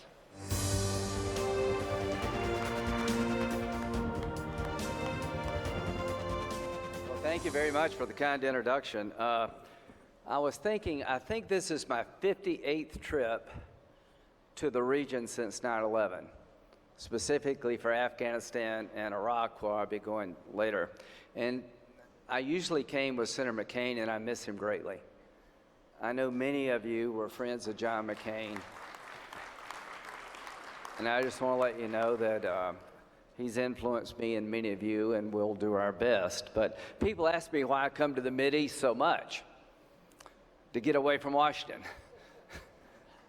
The people are nicer and the issues are easier to understand in the Mideast. So we find ourselves at home in great conflict, but I'm here to tell you, if you wonder what's going to happen in Washington, impeachment will be over probably by mid-January. Personally, I think President Trump will come out of this stronger. And the good news is that everybody in politics in America needs to prove to the American public we're not all completely crazy. So there may be a spirit of compromise coming post-impeachment, born of political necessity, if anything else. What I like most about my country is that we can do many things at once. As we talk about impeachment, we've also reached an agreement on the USMCA trade deal between us, Canada, and Mexico, which will help our economy. Steve Mnuchin is negotiated a budget deal with Nancy Pelosi and Democratic leaders in the House and the Senate, which will make our military stronger. We may have phase one of a China deal coming up here pretty soon. So my point is, as hard as it is to watch American politics now, things are getting done, and when impeachment is over, which will be soon, I think 2020 may be more productive than most people think. To our host, how about a round of applause for everybody who put this on? This is a hell of a forum. Thank you. To our Qatari friends and allies, I want to thank you for the kindness you've shown me over the years, and I want to thank you for taking such good care of our men and women in the military stationed in your country. I've been in the Air Force. I retired in 2015, and when you go to our base here in Qatar, you don't want to leave because every other base is not nearly as nice. And that comes from a dedication from the government here and the Emir personally to make sure Americans are well taken care of. As to the delegation, Morgan, thank you for coming. Morgan Ortagus and Ivanka Trump, I think, make a very good impression for the United States. Ivanka's initiative about empowering women throughout the world economically is the key to stability over time. What have I learned from 58 trips to Iraq and Afghanistan? You're never going to end these conflicts until a woman can have a say about the future of her children. You're not going to kill your way out of this war. I keep telling people back home who have a lot of problems, we need schools upgraded, we need roads and bridges in South Carolina. But being a friend of John McCain, I understand that there is no substitute for America. Our foreign aid budget is 1% of the federal budget. And I say this passionately to my constituents who wonder why I come here so much. What happens here can affect you at home. Remember 9/11. Take your eye off the ball over here and you will regret it. The key to bringing stability to Afghanistan and the entire region is to empower women. I tell my constituents at home, a small schoolhouse built in Afghanistan, Iraq, Syria, you name the place, giving a poor young girl an education, a say about her life and her children, will do more to destroy radical Islam than any bomb we can drop. And I mean that. So I'm here to help Ivanka, and what she is doing is really transformational. Stephen Mnuchin, our Secretary of Treasury, took the time from a busy schedule to come here. He just, I think we've got a budget. God, I hope we've got a budget. For the fact that Steve would come here says a lot about the importance of this forum. So Becky will take a tour around the region. But things to look for in 2020. I'm working with Bob Menendez, a Democrat from New Jersey, to try to find an alternative to the JCPOA. It's one thing to back out of the Iran deal, and I'm glad President Trump did, because I thought it was a bad deal for the region. Thought it was a bad deal for the world. But what are you going to replace it with? So Democrats and Republicans are beginning to think, what would be a good alternative? The first thing I want to suggest is let the people in the region have a say. Don't come from Washington and Europe to fix the neighborhood. Actually get people involved in solving the problem in a way acceptable to them, to the Arab nations, to Israel, and to the Iranians. Here's my basic premise. What would be a better deal? You can have nuclear power, but not a nuclear bomb. Does that make sense? Nuclear power is a good thing. It's a clean source of energy. It's good for the environment. I've never objected to Iran having a nuclear power program. I object to the Iranians enriching uranium. Given their behavior, I don't trust them. There are 15 nations in this world with nuclear power programs that do not make their own fuel. So I'll make a challenge to our Arab allies. I know many of you want nuclear power. I support that effort.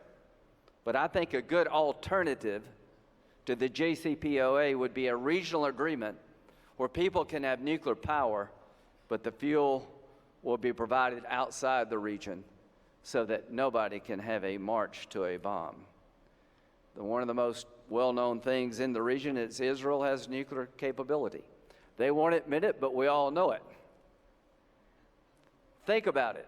Nobody has felt the need to march toward a bomb because Israel has one.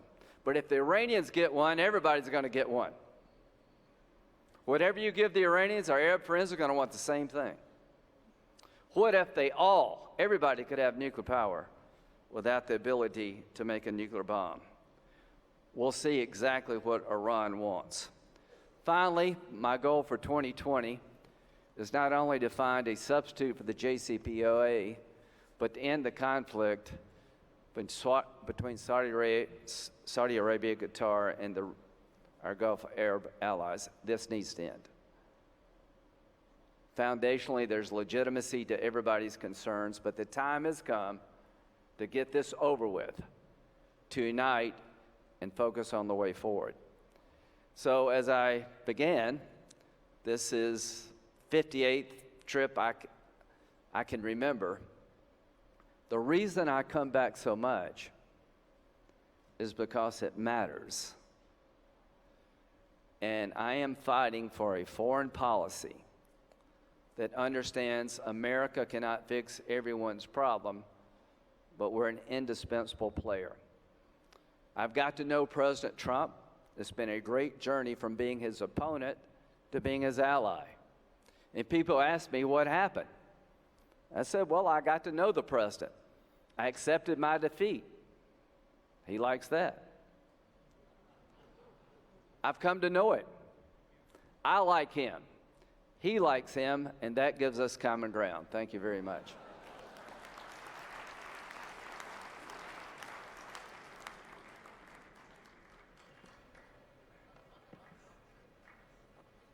Literally just answered one of my questions. Well done. I was going to ask you, Thank you. what happened with all of that? Listen, I appreciate that you started with U.S. domestic politics, or at least some reference to it, and I would like to spend some of this time discussing just exactly what is going on. I've done a straw poll of this audience, and they are absolutely fascinated by what is going on in Washington at present. But let's start. That's one word to use. I wouldn't use that word, but fascinating is a word. Let's start, though, with U.S. foreign policy, because you've always been one of the most vocal U.S. lawmakers when it comes to U.S. foreign policy, particularly in this part of the world. So let's do a tour, as you suggested. Let's start with Iran, if we can. We've heard a lot of discussion here today about the effectiveness or not of the US campaign of maximum pressure on Iran. Brian Hook has told me recently it will continue until the regime is either transformed into a normal government or sees its economy collapse. You talk to experts in this region, not least the people in Iran who are terrified of that situation. The risk at this point is that is a regime which is emboldened. It is going nowhere. Normality isn't something it is likely to take on. And so, how concerned are you about the risk you run with this policy of maximum pressure? Well, you have to take the risk you run from changing policy to the risk you accepted by the old policy. The reason I'm glad President Trump got out of the Iranian nuclear deal is because I thought it was a bad deal. There was no requirement to control their ballistic missile program. There was no requirement to stop destabilizing the neighborhood. We gave them $150 billion. They didn't build roads and bridges and schools with it. They empowered their military component. And I think the deal itself is very limited. It doesn't stop their nuclear program. It slows it down. And from President Obama's point of view, I don't doubt his sincerity because everything we've done before really hadn't worked. So let's try something new. Let's relieve sanctions. Let's put inspectors in. Let's put disassemble some of the centrifuges. That's not a good deal because I don't trust Iran. My enemy is not the Iranian people. My enemy is a regime that's a religious theocracy that I think is hell-bent on dismembering this region, destroying the state of Israel, and coming after us if they can. So the next deal, if there is a new deal, I hope the region will play a part in it. I hope we will ask everybody to be at the table, just not Western nations and the Iranians. Well, certainly the region appealed for that in the past when the JCPOA was being put together. Brian Hock, in a recent interview with me, specifically told me that the US is not looking for regime change. Are you looking for regime change? Oh, absolutely, I am. But that's not the policy of the United States. Why do I want the regime to change? They're murdering their own people. They're exporting terrorism. It's the largest state sponsor of terrorism in the world. So here's the question. Why would you want it to stay the same? It's illogical, in my view, to want this regime to stay the same given what they're doing. So you talk about working together across the aisle, possibly to come up with something that you could offer as a deal to Iran. This is a country that has so far dismissed all of Washington's diplomatic proposals. I put this to you. To your mind, is America's policy of military restraint at present hurting efforts to deter Iranian aggression in the region and get them to the table? Well, President Trump decided to withdraw from the deal. That was a pretty unified view of the Republican Party. The Democratic Party pretty much supported the deal. But my goal is to replace the JCPOA, if possible, with something more bipartisan. I've talked to a lot of Democrats and Republicans. This idea of having nuclear power without the ability to enrich is a fairly attractive proposition. I don't believe Iran wants a nuclear power program. I believe they want a bomb. They want a bomb. Let's test that proposition. What if every Arab nation in the region said, we would accept nuclear power without the ability to enrich? I'm dying to know what the Iranians would say. I'm dying to know what the Europeans would do. So there's a growing sense in Congress that we need to replace the JCPOA.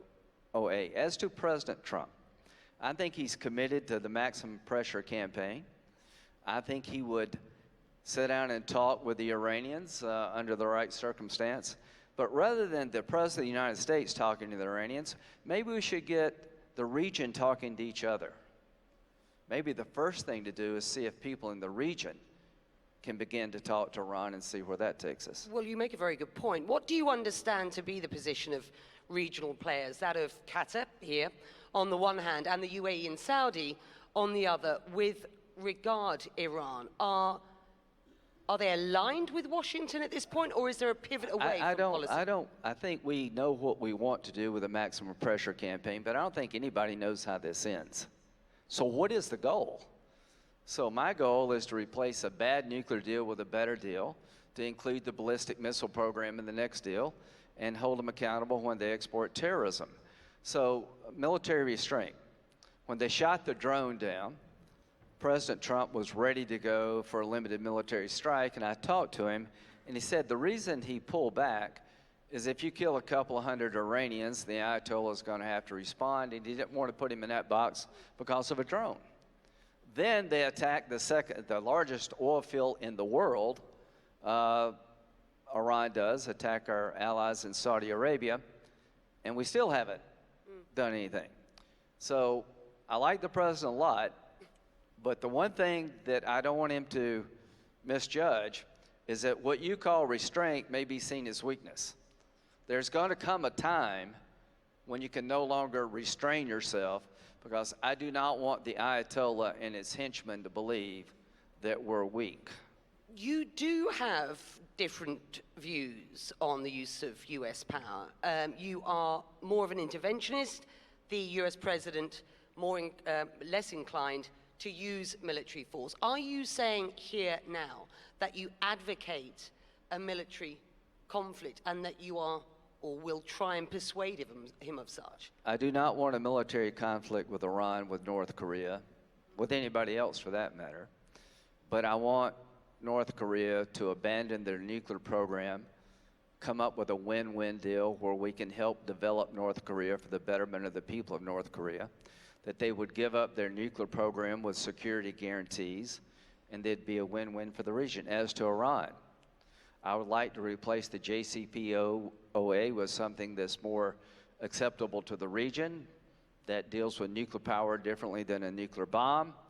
At the end of the day, President Trump, I think, has done a good job of rebuilding our military. He's trying to find a way to end the war in Afghanistan. Count me in. We're down to 8,600 people probably in Afghanistan. I think that works. The Trump doctrine seems to be to have a light footprint get other people to do more. America First is not isolationism. America First, I think, is becoming burden sharing. It's for others to do more than we do less, for us to reassess these alliances and make sure that it is beneficial to us. We are going to leave some forces in Syria. Had a big debate with the president about that, right? And the goal of leaving these forces is to make sure that the oil resources in northeastern Syria do not fall in the hands of ISIS or Iran, enemies, and that we can develop these resources for our allies. And if you can keep the oil out of the hands of the Iranians and ISIS, they'll never come back and reestablish the caliphate.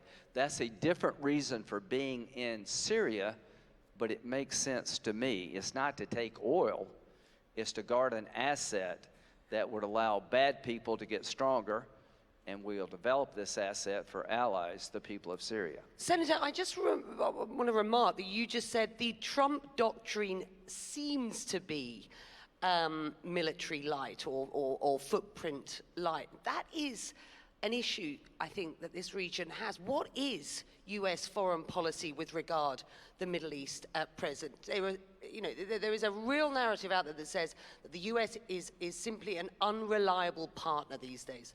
Well, there was a speech the president gave in Riyadh that I welcomed, that we will stand with you as a region to fight against extremism. As things have developed over time, it's gotten a bit more complicated. If we had abandoned Syria, and we'll talk about Turkey if you'd like, the bottom line here is the SDF forces, the Syrian Democratic Forces, are made up of Arabs and Kurds who align with us. We've lost 8 soldiers destroying the caliphate in Syria, 8 Americans, God bless them. Over 10,000 casualties from the SDF. We provided air power. They've knocked down the doors. They've done most of the fighting. I think that kind of alliance makes sense to me and works. But if we'd withdrawn, the Kurds would have been in a world of hurt. People would have questioned our commitment to them. And I'm pleased to report that I think we have a sustainable policy in Syria where our SDF partners will not be abandoned, that we will play a constructive role to make sure Iran and ISIS that Iran doesn't benefit from a collapse of Syria, and that ISIS doesn't come back. You name-checked Turkey, so let's do Turkey. It has taken delivery of sophisticated S-400 Russian missiles. What do you believe the consequences should be if those missiles become operational? We'll kick you out of the F-35 program. To anybody who's looking at buying the S-400 and getting American airplanes, you can't have both. The consequences to activating the S-400 will destroy the relationship between Turkey and the Congress. Turkey is an important strategic ally. They're a member of NATO. If there were a vote tomorrow in the Senate to sanction Turkey for their incursion into Syria and for the activation of the S-400, it would get over 90 votes. It would be veto-proof. To my friends from Turkey, I've gone to Turkey 3 different times in the last year to try to find a win-win. The YPG elements inside of Syria, Kurdish YPG elements, are seen by the government of Turkey to be terrorist organizations aligned with the PKK. I get that. I've always understood the friction. The goal was to demilitarize the YPG elements along the Syrian-Turkey border, to move them back, to give Turkey the security they need by having some monitoring force, but not to require the United States to pull the rug on allies who were there in the ISIS fight. I thought we could have gotten there through negotiation, but when Erdogan decided to intervene militarily in Syria, the Congress has come down on him hard. The House, the one thing that President Erdogan did that nobody else could do was unite Democrats and Republicans. To my friends in Turkey, let's find a way to resolve the S-400 issue. Let's stop the military incursion, create a demilitarized zone that we can all live with, and Turkey's a key player into solving the problems in Syria. Are you prepared to say that to President Erdogan's face after you were in the room? and I said it to his face.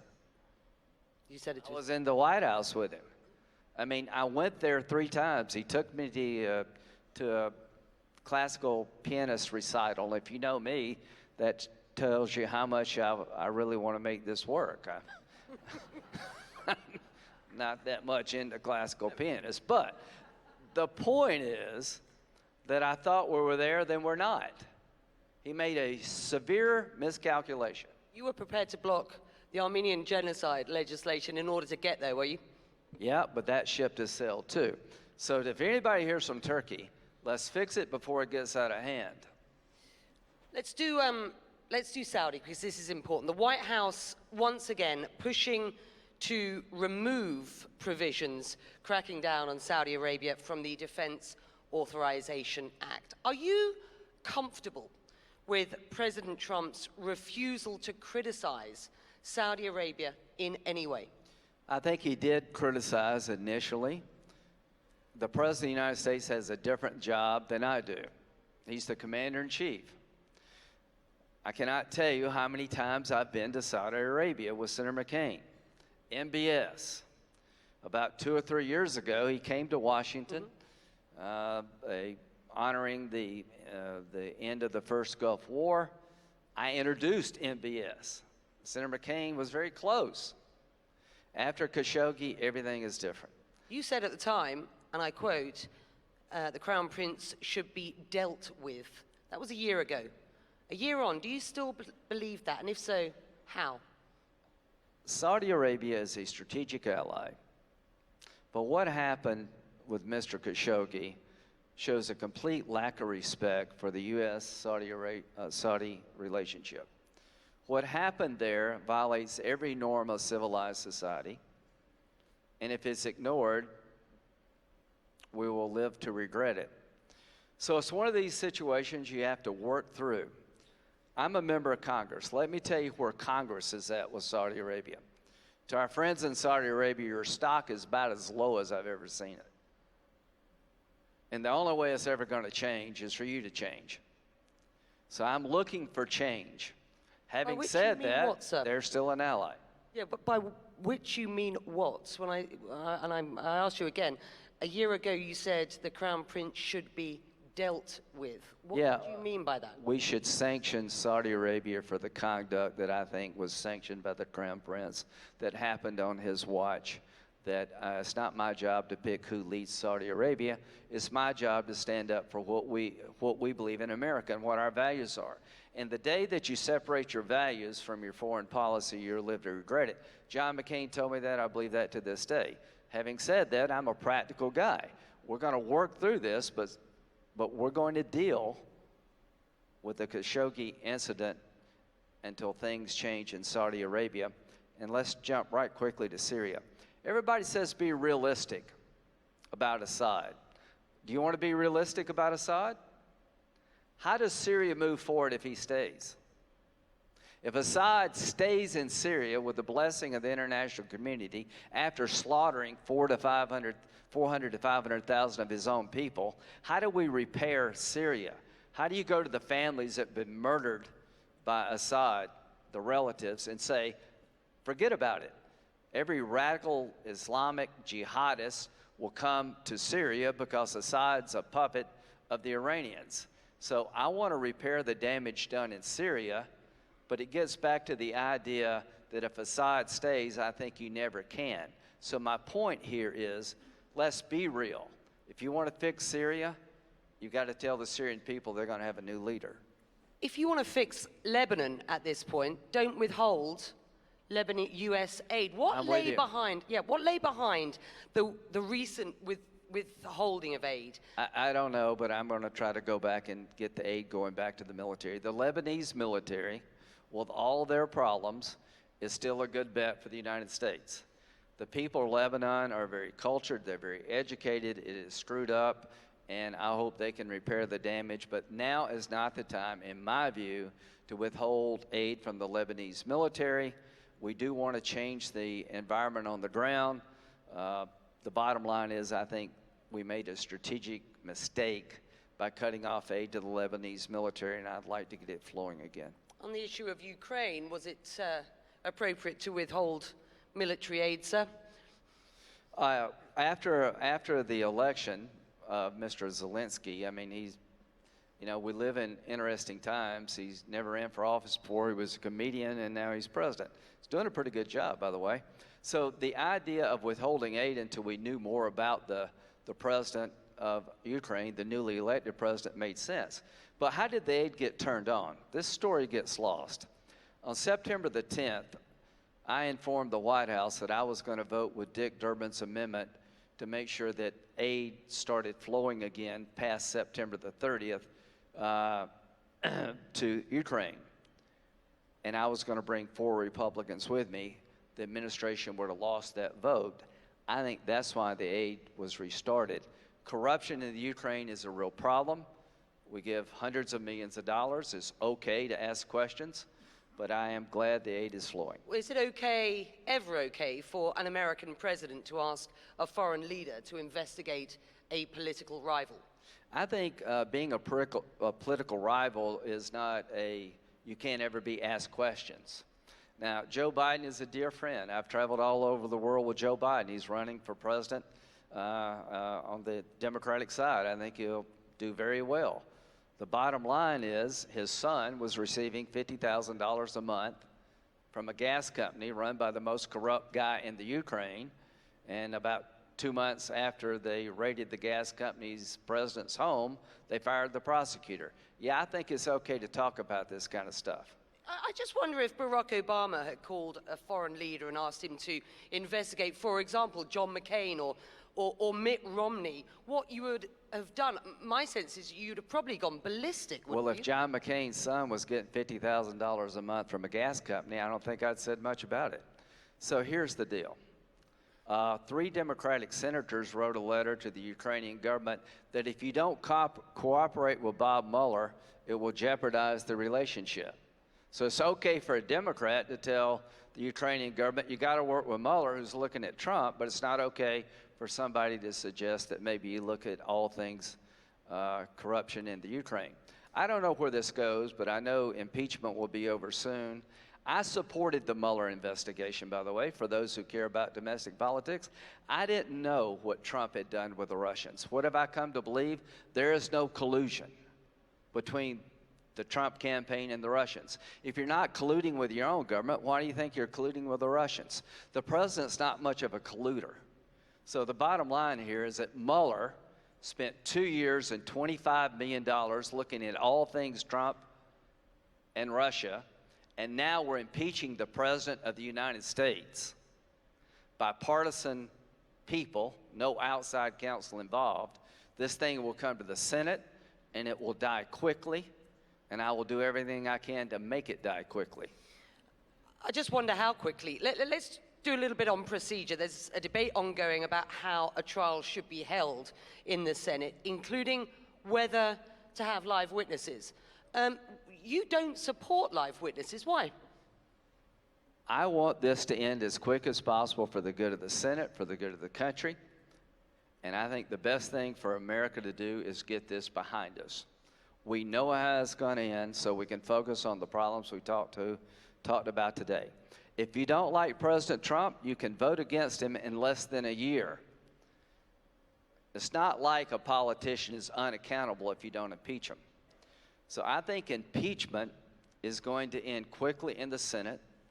I would prefer it to end as quickly as possible. Use the record that was assembled in the House to pass impeachment articles as your trial record. I don't want to call anybody. I don't need to hear from Hunter Biden. I don't need to hear from Joe Biden. We can deal with that outside of impeachment. I don't want to talk to Pompeo. I don't want to talk to Pence.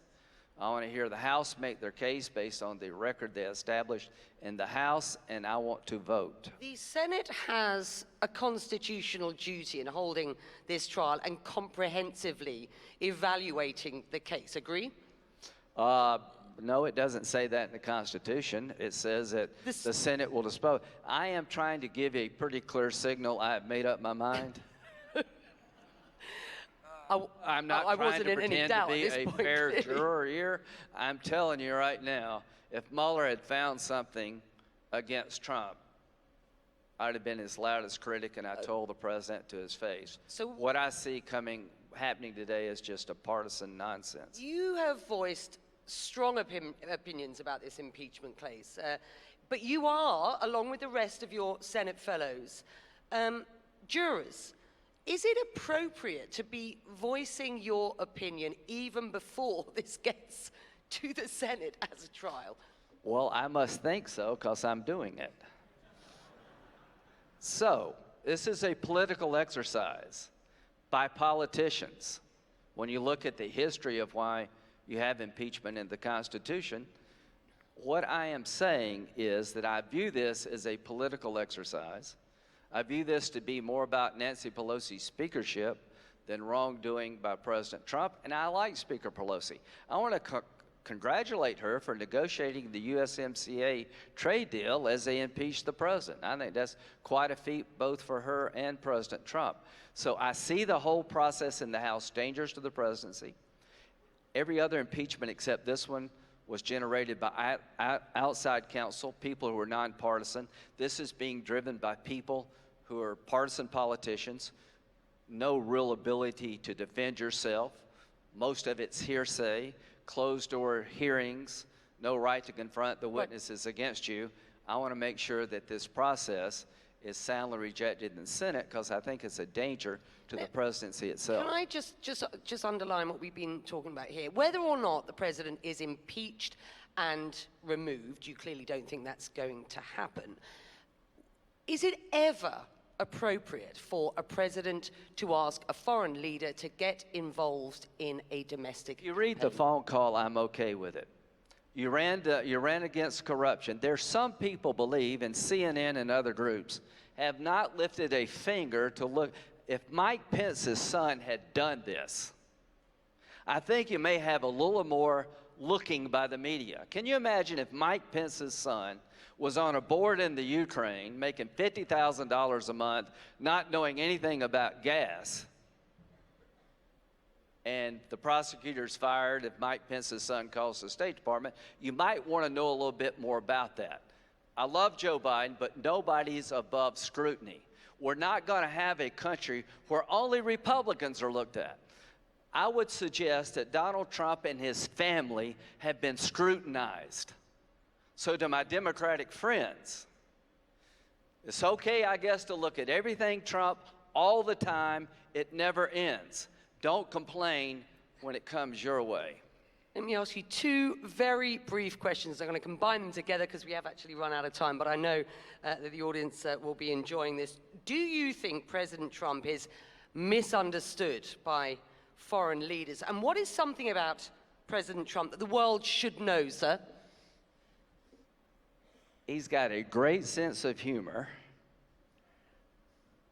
He's really, I don't know how he puts up with all this. I didn't vote for President Trump. I voted for a guy that I wouldn't know if he walked in the door. I don't like it when President Trump criticizes John McCain. There's a lot of his tweets I don't like. There are a lot of things he says or does I don't like. I've come to know him. What should you know you don't know? He's very curious. He asks a lot of questions. He wants to know how things work and what makes people tick in the world. How have I come to be so close? We play golf. We have a lot of fun. He's trying to sell me a condo all the time. He's constantly engaged, and I want world leaders to know that he's curious about you, and I'm sure he asks other people other than me. But the fact that he's brought me in his orbit, that he confides in me, that we talk about Syria. Here's the one thing I want world leaders to know. Donald Trump will change his mind if you can convince him. That, to me, is a great quality. And the one thing you need to know, you underestimate this guy at your own peril. So you no longer believe, as you did during the 2016 campaign, that Donald Trump is a shallow, race-baiting, xenophobic, a religious bigot, and a complete idiot when it comes to Middle East policy? Good question. I said all of those things. Clearly, I wasn't a fan of his campaign, right? But here's the way it has to work. When you lose, accept it. The American people didn't believe that. They made him their president. When President Obama won, John McCain and Lindsey Graham went to Chicago to talk with President-elect Obama about what could we do. We worked on immigration together. We worked on foreign policy together. And I can tell you all the things I said about President Obama. The great thing about democracy is elections clear the air and you start over. I'm the senator from South Carolina. I said that as candidate for President Lindsey Graham. I got 1%. Clearly, nobody was listening to what I had to say. The bottom line is I owe it to the people of South Carolina to work with President Donald Trump because he is the president of my country. He is the leader of my party. It was an easy transition for me to end the campaign and talking about governing. Some people in Washington have a hard time ending the 2016 campaign. So here's what you can expect from me. If I think he's wrong, I'll say so. I didn't hold back when it came to Syria, and I didn't hold back when it came to Afghanistan, because I believe passionately that the best way I can help President Trump is to tell him what I think. Syria is not sand. Syria is an important country in a troubled region. I want to, like every American, get our troops home, but they can't come home unless we're safe. And I'll end with this. We need walls along our southern border in some places to make it harder to illegally cross into America. There is no wall between us and the Mideast. There is no wall between us and the threat that everybody in this room faces from radical Islamic extremism. So when the president tells me he wants to leave, I tell him, Mr. President, we must stay to partner with our friends in the region who reject this radical ideology. And I don't know when this war is going to be over, but I can tell you how it ends. There'll come a day when people within the region can reject this hateful ideology without being killed, when the rule of law will replace the rule of gun, when a young woman will have more say about her children. Until that day comes, it's incumbent upon the United States to be seen as a reliable ally, to partner with people in the region militarily, economically, and diplomatically. To my friends from Qatar, to my friends from the region, the people who want to kill you want to kill me. If the radical Islamists have to pick between me and you and Israeli, they pick you first, because you will not accept their view of the faith. They hate you more than they hate me. This war we're in, ladies and gentlemen, is a war against good and evil. So President Trump will get my full and complete support in 2020. I hope he gets a second term. And as long as I'm the senator from South Carolina, I will speak truth to power and help him come up with policies that make us all safer. Thank you for having me. Senator Lindsey Graham, everybody. Thank you, sir.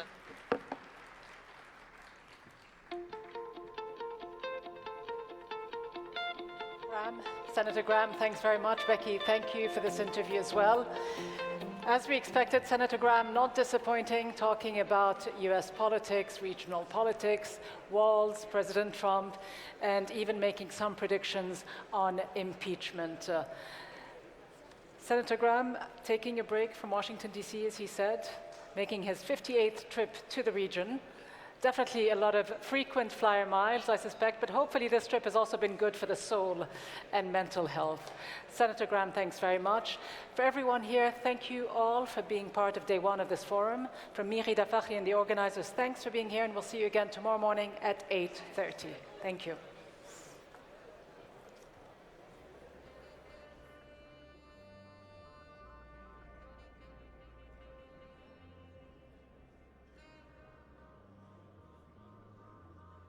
Sounds of distant